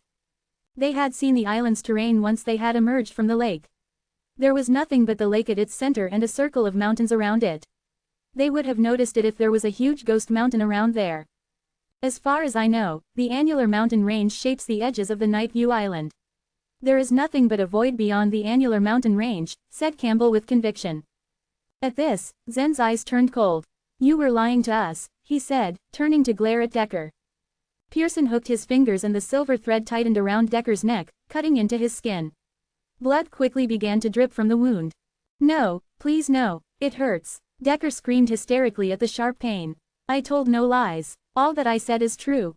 You can ask our patriarch if you don't believe me." Graham spoke up hastily. Yes, he said. "The Ghost Mountain has been floating outside the island. You can only see it once you climb over the circle of mountains.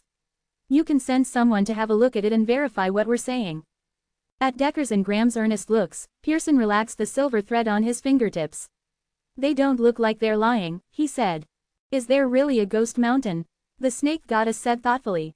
According to Campbell, the world beyond the pure sky platforms was full of void dust, which could devour all substances and energies. Campbell had also mentioned that he knew a way of roaming through the void dust. This involved using the spiritual boat. He didn't say what material the spiritual boat was made of. So she surmised that the ghost mountain was probably formed by the same substances as the spiritual boat, which was probably why it could also roam through the void dust. "Let's put this question aside for the time being," Zen said, quickly regaining his composure. "When I mentioned the human race yesterday, you said that you hadn't seen any before. Let me ask you once again. Have you ever seen any other humans before us?" This was what they were most concerned about. After all, they were here to find the human heroes. Decker hesitated. "Answer him," Pearson barked. Decker then admitted hesitantly, "I met a human once before.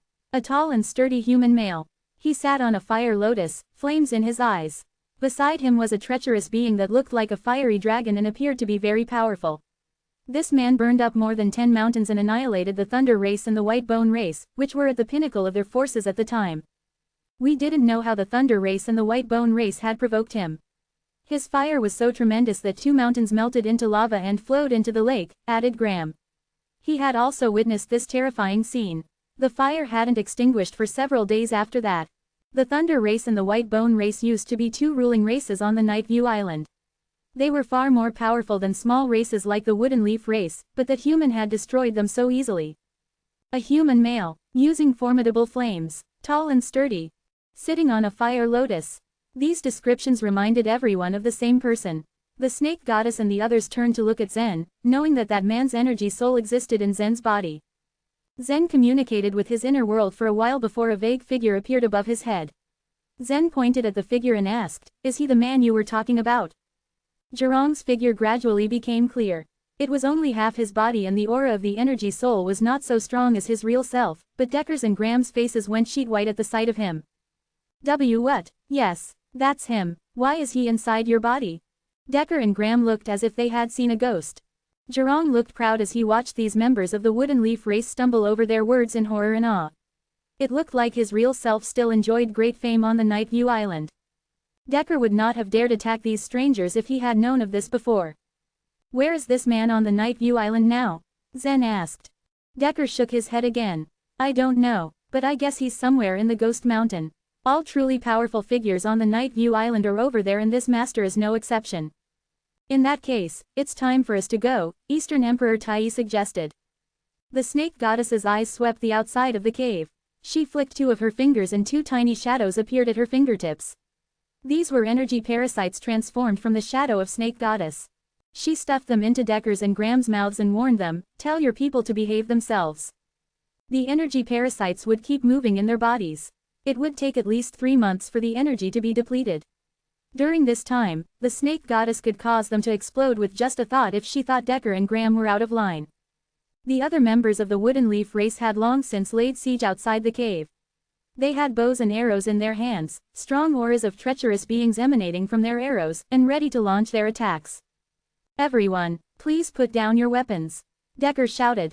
But nobody heeded him. Decker's prestige was not enough to order them around. Graham took a deep sigh and said, "Put down your weapons. They are not someone you can match. Don't bring disaster upon our race." The leader of the Wooden Leaf race had realized that their whole race would not be a match for this group of humans. Decker should never have provoked them. Chapter 3636, Plunder. Under the command of their leader, the members of the Wooden Leaf race retreated to both sides. Then, Zen and his group left and walked along the mountain road. Relief washed over Graham and Decker as they watched them depart. The fight between different races in Night View Island had been cruel. If Zen and his group were another race that fought against them, their Wooden Leaf race would probably face extinction. However, Zen and his group had only planted parasites in their bodies and even spared them. "These humans are quite merciful," Graham sighed. "They did let us go, but the evil tiger race is still watching us." Decker muttered and shook his head. The evil tiger race expanded rapidly after they moved to the west of the mountain. Moreover, they also acquired the arcana much faster than the Wooden Leaf race did, so they got to merge with stronger treacherous beings. With the current speed of their growth, it would not take long before the evil tiger race did something. The Wooden Leaf race surely could not fight against them, and it was easy to predict the outcome. Of course, Decker refused to accept such fate. That was also why he took the risk to lure the humans to this place. "It's all fate," Graham sighed again. "Once, only 5 people remained in our Wooden Leaf race. Our race got slaughtered, but we managed to pull through anyway. If we can't escape from this disaster, it means that our race is destined to end here," he said. "I don't believe in fate," Decker said in a firm tone. Then, he took a step forward. "What are you going to do?" Graham asked nervously. Yet, Decker turned a deaf ear to him and quickly caught up with Zen and his group. At the same time, he shouted, "Masters, please wait for a moment." Zen, the Snake Goddess, and the others turned around and looked at Decker strangely. Decker continued, "Masters, it's not easy to go to the Ghost Mountain. I'm afraid you cannot enter the Ghost Mountain even if you reach it, especially if you have many people. You need to obtain a good amount of arcana." At that moment, his eyes flashed with excitement and he declared, "I can help you. We can find sacrifices by ourselves," the Snake Goddess said indifferently. Decker laughed and said, "Of course you can. But every creature from different races in Night View Island hunts for the prey to get more sacrifices. How many prey do you think are left on the island? Then we'll catch the creatures from the many races," Pearson said coldly. "There are creatures from different races that are sacrificed like prey every day. Although you are powerful, those creatures that have merged with the treacherous beings are something else entirely. I'm afraid it won't be easy to defeat them," Decker explained. Pearson frowned and didn't say anything. He thought what Decker said made sense. Zen asked, "What's your suggestion?" "I know about every race on Night View Island. I can help you plan to seize their arcana," Decker answered. Honestly, it was a good idea. Besides, it would take a long time if they collected the arcana, bit by bit. Everything would be faster if they directly looted the arcana from the others. Why should we trust you? Eastern Emperor Tai asked. In turn, Decker pointed at his body and said, don't forget that she has planted a parasite in me. The snake goddess glanced at him and said, okay, we can trust you. Finally, he joined Zen's group. The Wooden Leaf Race's gathering place was at the south of the mountain. The west side was originally an open space, but the evil tiger race occupied it later on. During this period of time, the evil tiger race have accumulated quite a lot of arcana. They are like fat sheep, Decker commented. He was responsible for guiding these humans to steal the arcana. As the biggest threat to the Wooden Leaf Race, the evil tiger race naturally became their first target. Who keeps the arcana in their race? Zen asked. The leader of the race usually keeps the arcana. That cave is where their leader lives, Decker answered without hesitation. As he spoke, he pointed at a triangular cave in the center. Meanwhile, Fuxi brought out the heavenly eye vine from the spirit beast bag, which extended a thin vine towards Decker's forehead. When the vine touched his skin, he saw the scene in the triangular cave through the heavenly eye. Their leader did not go out to hunt today. He's just in the cave. Decker's eyes lit up as he talked. So do we charge in straight? Asked Fuxi. No, Decker shook his head. The treacherous beings that the evil tiger race like to merge with are called the wind ghosts. They are immensely swift, and the warriors of the evil tiger race are also quite agile themselves. If we alerted them, we would surely fail to catch their leader, and instead, they would surround us, he explained. Afterward, Sawyer quietly took out a few pieces of magic camouflage skin and said, so, we will use our old way. The magic camouflage skin hid their bodies so they could get close to their target without notice. Zen covered himself in the magic camouflage skin and quickly descended from the top of the mountain. The leader of the evil tiger race had very sharp senses, especially his sense of smell. His nose could detect any change in the aura around him. When Zen and the others slid to the cave's entrance, he immediately sensed that something was wrong. Just as he was sniffing the air, however, a loop of silver spider thread wrapped around his neck. He choked repeatedly and wanted to escape, but a young human suddenly appeared above his head. The young man stretched out his hand and pressed him down to the ground with a strong force, so he could not move. Puff! On the other side, a handsome, middle-aged man thrust his sword and stabbed his shoulder. Blood flowed out from the wound. After that, a beautiful woman swept down and flicked her finger, where a wriggling crimson worm emerged. She gently patted his shoulder, then the energy parasite entered his body. Their cooperation was flawless. The leader of the evil tiger race did not have the chance to use his own bloodline power, nor did he have the time to use the treacherous being he had merged with. But even if he had reacted quickly, Zen and the others still had a way to deal with him. They had even prepared much stronger methods to counter his attacks. What are you doing? The leader of the evil tiger race shouted. Hand over the arcana and we will spare your life, Zen demanded. No way, the leader of the evil tiger race yelled with rage-filled eyes. The arcana were the foundation of peace for the lives of the creatures from the various races like them, and also the only way for them to become stronger. Therefore, how could he be willing to hand them over? Furthermore, they had intruded the base of the evil tiger race. He felt that these people would not really dare to make a move. Then go to perdition. A faint killing intent flashed in Zen's eyes as if he was looking at a dead and cold corpse. When the leader of the evil tiger race realized that he would die, his expression suddenly changed. The arcana you want are here, I'll give them all to you. He said hurriedly. Right after he spoke, a wooden box appeared in his hand. He opened it and revealed more than 200 glazed crystals. It was a lot of arcana. In return, Zen casually counted them, put them away for safekeeping, turned around, and left. The snake goddess stretched out her hand and guided the worm to swim around his chest. A small bulge moved visibly through his skin. This worm won't disappear for 3 months. I hope you won't do anything within that time. At the same time, she patted the leader's shoulder. Together with Pearson and the others, they covered themselves with the magic camouflage skin and quickly disappeared before the eyes of the leader of the evil tiger race. The group of people came and went like ghosts, then left the leader who stood numbly in the cave, still in a daze. Chapter 3637, Gained Little. They snuck in and left the cave in under 3 minutes. The members of the evil tiger race were not alerted during the entire process. Decker had seen these people's thurgies, but the methods they used still shocked him. How were they able to take the evil tiger race's arcana so easily? It was all just a piece of cake for them. The series of events was inconceivable to Decker, but the others simply went on as if everything was entirely normal. As an independent island, the Night View Island had no means to communicate with the outside world, so it didn't have as many other shore tokens. The combat strength was mainly increased through fusions with treacherous beings. However, even if these treacherous beings were powerful, they weren't as good as other shore tokens. Moreover, Zen and his companions still had the Holy Stones and the Light of Annihilation, which made it easy for them to deal with the hostility-level treacherous beings that might come their way. Of course, that was their trump card, so they wouldn't use it unless it was truly necessary. After they left the evil tiger race's territory, Zen and his group made their way towards another connected mountain. Decker was in a good mood. He had proved his value to Zen and robbed the evil tiger race in accordance with the wooden leaf race's wishes. The members of the desert race are living at the foot of the mountain. There are allies, he told them. Is robbing an ally frowned upon here? Pearson asked. Decker hurriedly waved his hand. I'm very familiar with the desert race, so it would be easier for us to take their arcana, but they went to the Ghost Mountain not long ago and have consumed all their arcana. It wouldn't make much sense to go there since you won't really get any. The races on the Night View Island were usually shrewd realists. Both the Wooden Leaf race and the Desert race acknowledged their weakness, so they decided to forge an alliance with each other. Once one of them became a strong force, they would immediately turn friends into enemies. Next, Zen said dismissively. It was entirely possible for Decker to have been lying.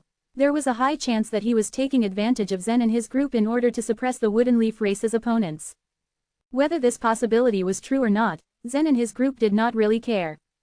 Soon enough, they arrived at the third mountain. Snake-shaped creatures gathered around and flitted here and there. These snake-shaped creatures could communicate through telepathy. If one of their members were attacked, the rest would know straight away. I believe in your strength, but fighting with these guys may end badly. I hope you reconsider, Decker told them. Fuxi shrugged in nonchalance. Next, they were in a hurry to accumulate arcana and couldn't waste any time dawdling. On the fourth mountain, they came upon the sheep-headed men. According to Decker, this race was very suitable since they had moderate strength and no doubt had acquired quite a lot of arcana. Zen and his group quietly observed the comings and goings of the race for about 3 minutes before they were able to find the opportunity to sneak in. It was generally the same process. After they gained control of the huge sheep-headed man, they plundered all the arcana and left quietly. After that, everyone expected things to sail smoothly, but that wasn't the case.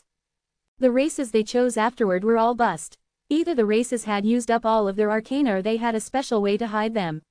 Some leaders were also incredibly resolute and would rather die than hand them over. In the end, Zen and his group managed to gather fewer arcana than they would have liked. One thing that they realized during this series of plunders though was that it was a wise decision to have kept Decker by their side. His input proved to be extremely useful, especially when they had to deal with troublesome races. When night came, the group dug out a stone cave on top of a mountain and settled there. They had collected a total of 342 arcana, including the arcana that had been traded with the grass bull yesterday. Zen pursed his lips as he calculated their spoils. How many people can enter the Ghost Mountain with these arcana? He asked. A person needs 200 arcana to enter, Decker answered. So it means 1.5 people can enter now. You have good luck and great strength, and your efficiency is really high. In his eyes, their rate of accumulation was already incredible. The others, however, thought differently. To them, their efficiency was actually extremely slow and they had to pick up the pace tomorrow and earn more. Once darkness completely shrouded the Night View Island, the group settled and began to apply the ghost powder on the bodies. This island is full of ghost powder. Where did it come from? Zen asked in the middle of his application. Decker simply shrugged. Nobody really knows. Hasn't anyone ever investigated this? The snake goddess asked in curiosity. Of course, Decker told them. Even I've tried investigating it myself. The ghost powder is taken out of the sloths' pockets, and the sloths are also treacherous beings. They usually hang out in the forest quietly. The ghost powder in their pockets should be consumed very soon, King Yayan said. I lived with a sloth for quite a while. The powder in its pocket was almost unlimited.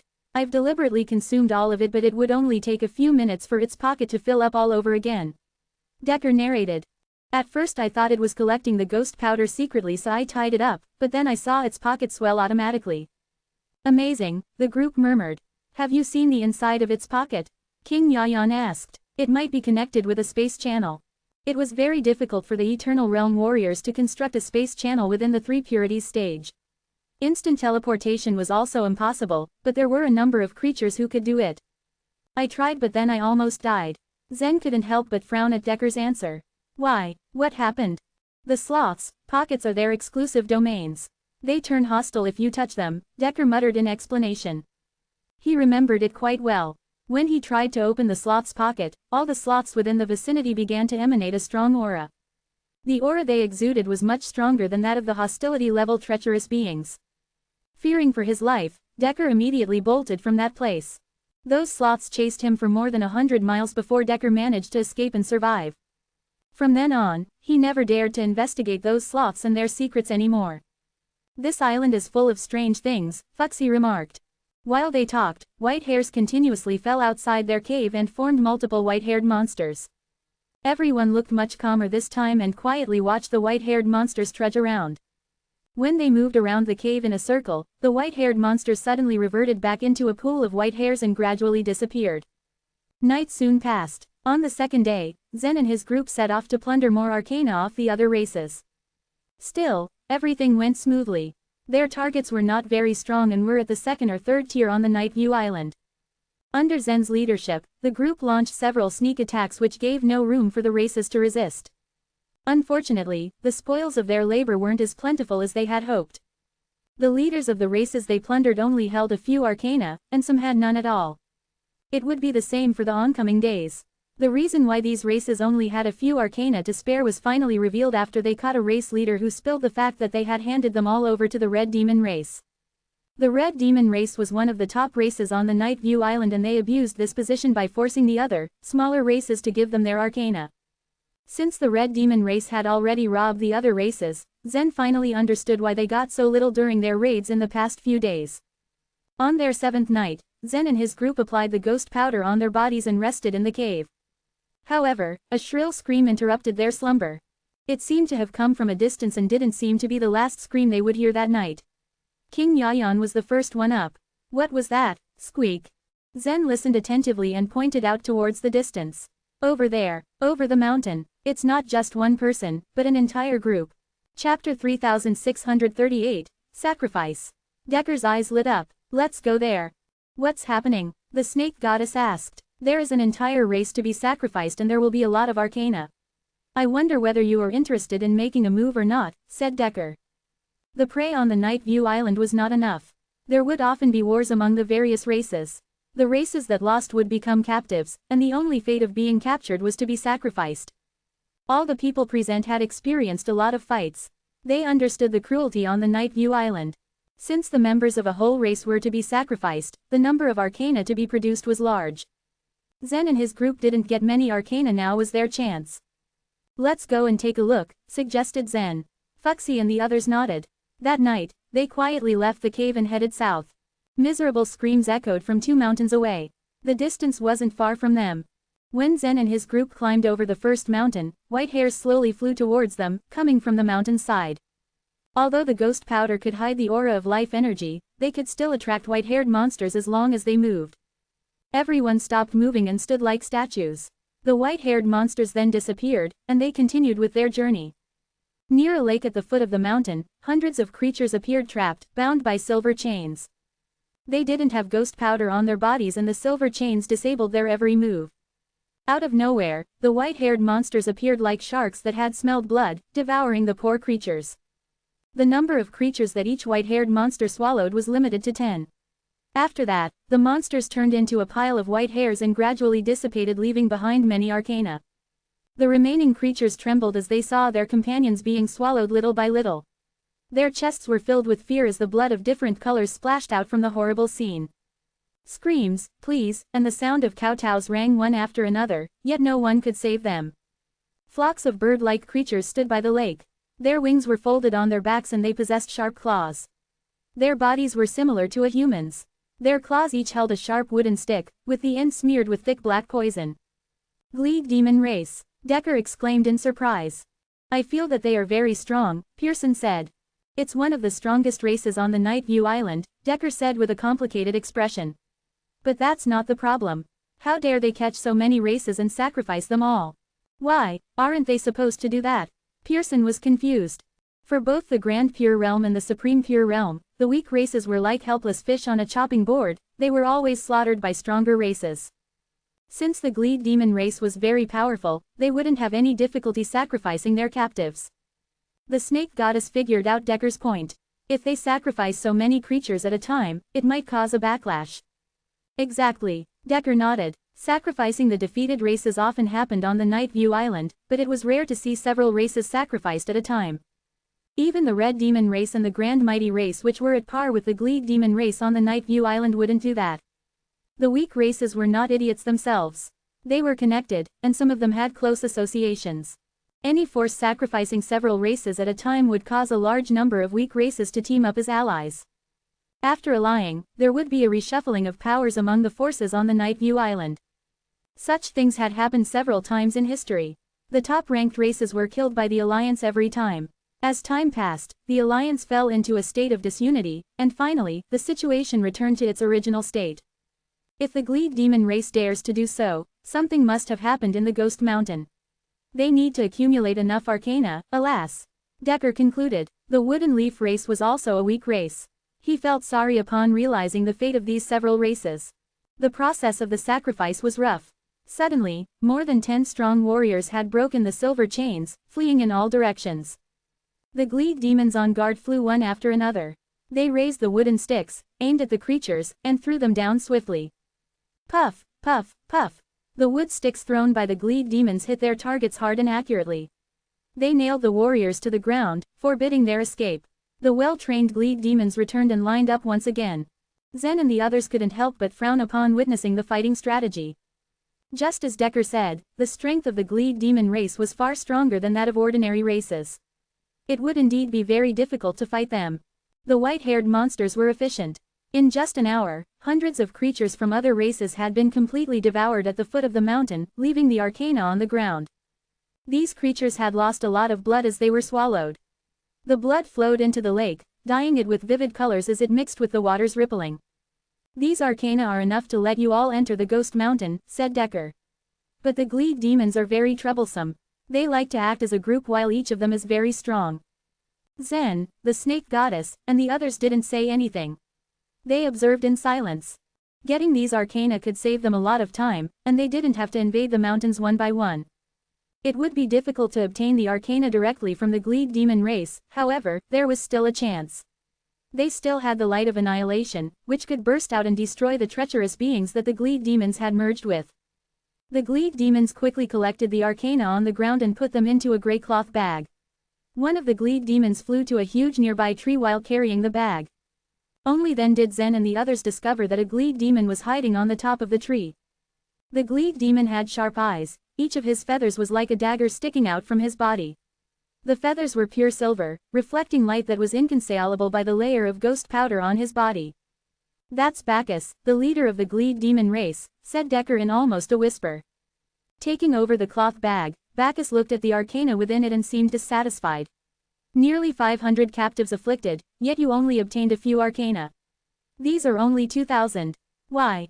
Several Glede demons lowered their heads in silence. The number of arcana produced after a captive was afflicted did not result in a fixed amount. Up until now, no one had figured out the rules. The number of arcana produced was at random. In some cases, a lot of arcana had appeared after small creatures were swallowed up, while there had only been a few arcana with large creatures. Even after a pair of identical twins were killed, there was a huge difference in the number of arcana from them. In other words, the amount of arcana that appeared after the creatures were sacrificed was entirely based on the mood of the white-haired monsters. For ordinary races such as the Wooden Leaf race, 2,000 arcana was a rare great harvest. However, Bacchus was still unhappy with this number. Because the Glede demon race paid a huge price to get these captives. We have accumulated a lot of arcana. Isn't it enough? One of the Glede demons couldn't help asking. Around this time, they had already slaughtered nearly more than 40 races, there were even a few large races among them. They had already surrendered a lot of arcana in the hands of the leader, but these Glede demons couldn't figure out the reason it was not enough. It's not enough, Bacchus answered coldly. That's all for tonight, follow me to the West Shrine Mountain tomorrow. When he was about to leave, he looked up at the mountain and said in a chilling voice, you have hidden for so long. Why don't you come out? Chapter 3639, The Birdcage. Zen and the others were covered by the magic camouflage skin. This perfectly prevented them from being discovered by the Gleed demon race. Senses couldn't be used on the Night View Island, so as long as they held their breath, no one could notice them. Even if someone walked past them, they wouldn't find anything. He found us. We're so screwed. Decker's face quickly turned pale as his entire body trembled. Calm down. Pearson tried to pacify Decker. Zen and the others looked down from the mountain silently and remained motionless as they waited for situation to develop. A few moments later, another group of creatures emerged from the other side of the mountain. They had red skin and were covered with bright red fur. They carried big sticks on their hands and their ape-like faces looked ferocious. They're from the Red Demon race. Then, it means Bacchus hasn't found us yet. Oh, thank goodness. I thought it was going to be our end. Decker breathed a sigh of relief as if he had barely escaped the jaws of death. Even the others were obviously relieved. They were also nervous but not panicking in an exaggerated way like Decker. At their current distance from the Gleed demon race and the Red demon race, the possibility of blowing their disguise was very low. Ha ha, Bacchus, you've become dull. As far as I remember, it was 1,500 feet the last time. Now, I am able to enter the range of 1,000 feet. Beware, next time, if I make it within a range of 500 feet, you're dead. The red-haired creature taking the lead laughed wildly. It was Tate, the leader of the Red demon race. For the past generations, these two big races of the Night View Island had been in a constant dispute. Whenever there was an opportunity, the Red demon race and the Gleed demon race would clash with each other. Dong, dong, dong, scrap that. Tate hit his head with a big stick. I've changed my mind. There's not going to be a next time. Hand over all the arcana, or you'll die. Bacchus was still standing at the top of the tree, holding the cloth bag in his hand which was filled with arcana. His brows rose slightly as he listened to Tate's threats. Without a doubt, the Red demon race was extremely powerful. In the entire Night View Island, they were considered as one of the 3 most powerful races.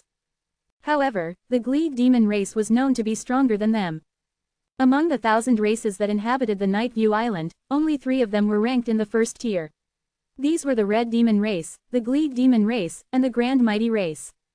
All of the other races bowed down and feared these 3 superior races. In fact, the other races even brought offerings to them just to be on their good side. However, they still needed to observe their limitations. If they went too far, the other races might start forming an alliance. If that happened, they might not actually lose, but several lives would be needlessly wasted. Moreover, it had become a taboo in the Night View Island to sacrifice the lives of several races at a time. The Gleed demon race actually had done that, but it was not entirely their fault. This happened when the Red demon race crossed the territorial boundary of the Gleed demon race on several occasions for some time now. Then, they forced the leaders of other races to hand over their arcana. Although there wasn't a definite rule about it, the blurry boundaries of the 3 superior races had always existed. The races that were under the Gleed demon race offered the arcana to them out of their own volition. However, the Red demon race dared to intrude into their territory to take away their arcana. As a race that was full of pride, they just couldn't let the barbaric Red demon race continue to do whatever they wished, especially if they were the ones being inconvenienced. Bacchus was known as a cruel and wise leader. As a means to retaliate, he led his clansmen to the territory of the Red demon race and sneakily captured some of the creatures there. After that, he spread a malicious rumor. It said that in order to get the treasures in the Ghost Mountain, the Red demon race needed a lot of arcana. To achieve their goal, they were sacrificing a large number of creatures in their territory for that purpose. When the rumor started spreading, several creatures from different tribes had already been disappearing in the territory of the Red demon race, and it continued for a few consecutive days. This news spread throughout the entire Night View Island like wildfire. The natives were convinced that the rumor was true because of the sudden disappearance of several races. Thus, it aroused extreme fear among the weaker races. They started forming alliances and made their moves in secret. They had one goal, to hold the Red demon race accountable. Of course, the Red demon race needed to do something to stop that.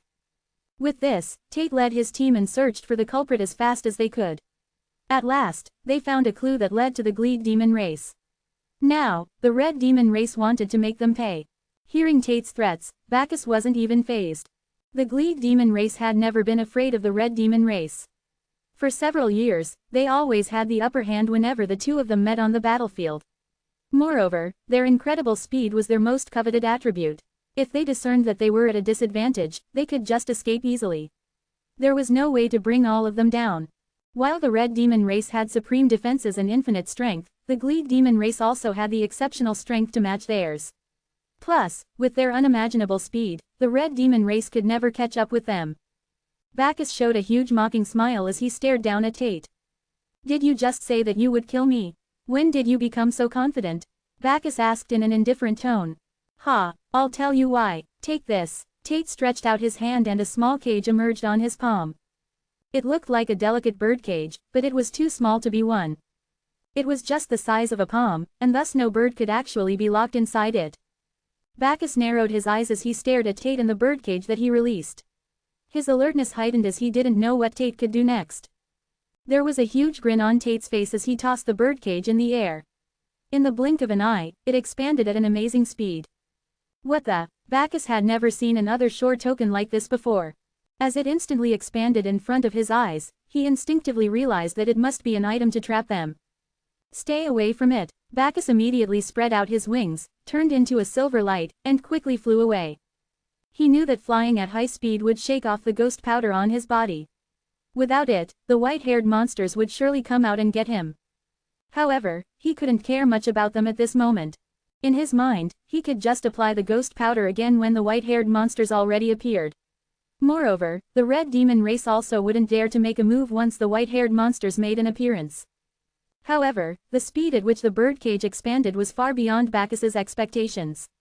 It beat his top speed, and as he soared into the sky, the birdcage had already entrapped the entire mountain. Crash! Unable to immediately stop his movements, Bacchus crashed into the birdcage. The birdcage was actually formed by a thin type of net. But the net was made of a unique kind of space, giving it an indestructible form. It was so sturdy that it was almost impossible to destroy. Bang! Bang! The other Gleed demons also crashed into the birdcage. They just bounced back and saw that there wasn't even a scratch on its surface. Bacchus was obviously infuriated. With a cold expression in his eyes, he spread out his wings again. Whoosh! He rushed towards the birdcage and slashed it with his blade-like feathers. However, it still didn't work. There was still no dent or whatsoever on its surface.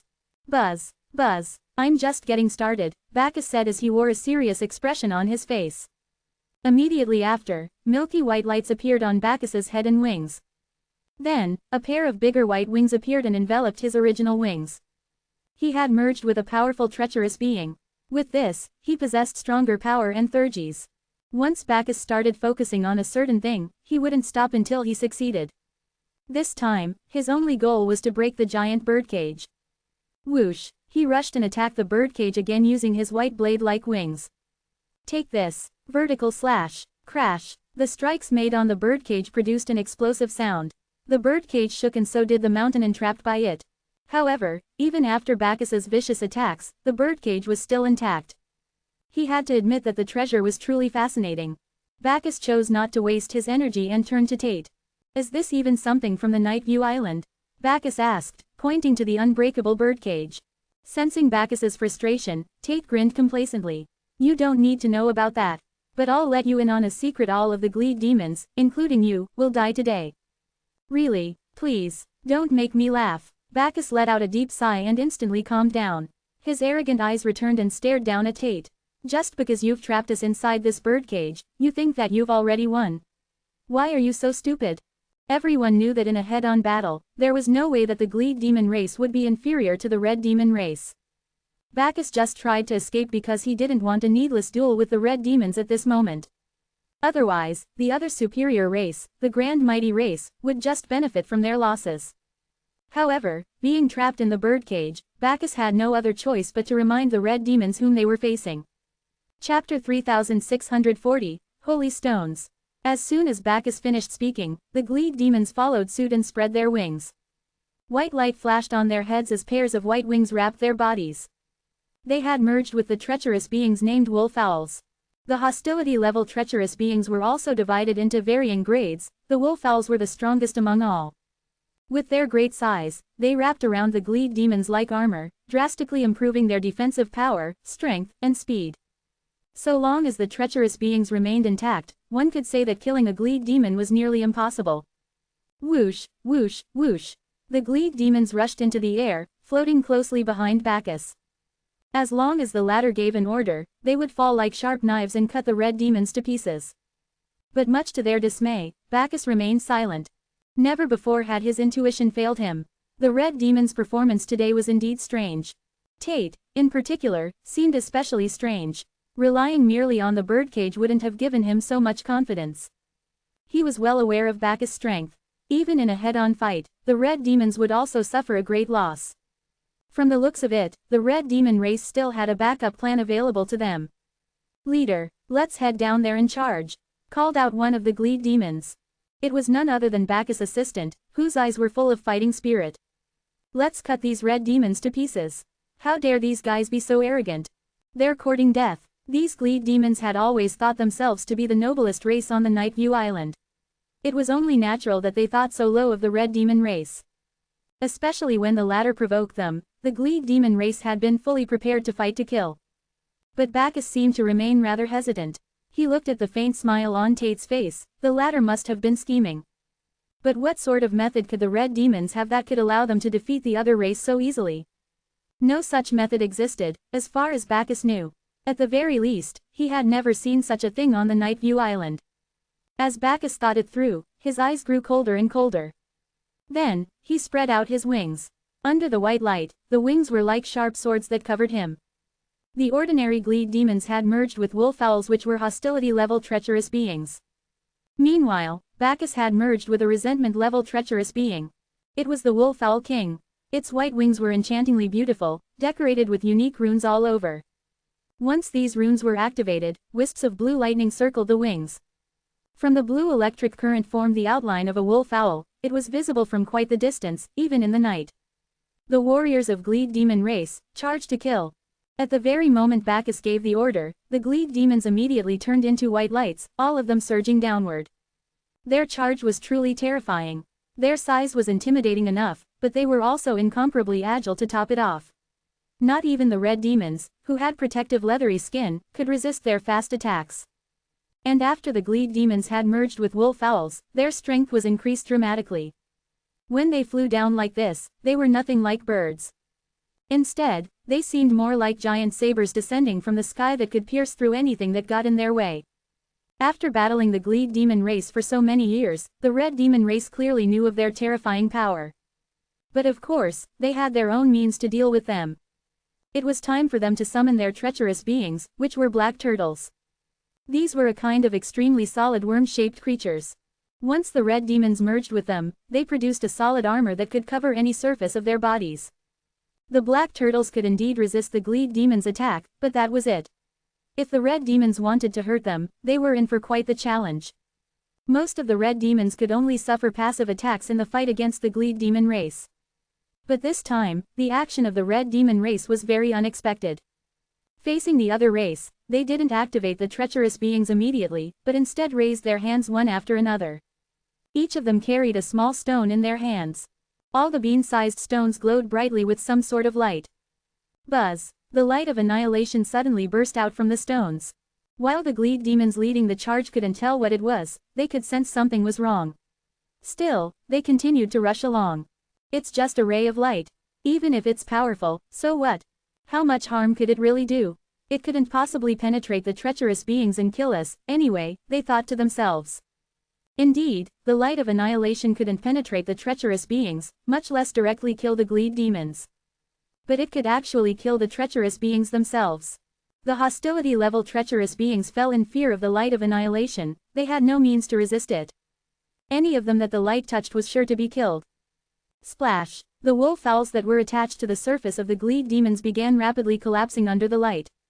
When the gleed demons rushed to the front of the red demons, the wolf owls on their bodies suddenly shattered, turning to nothing but dust.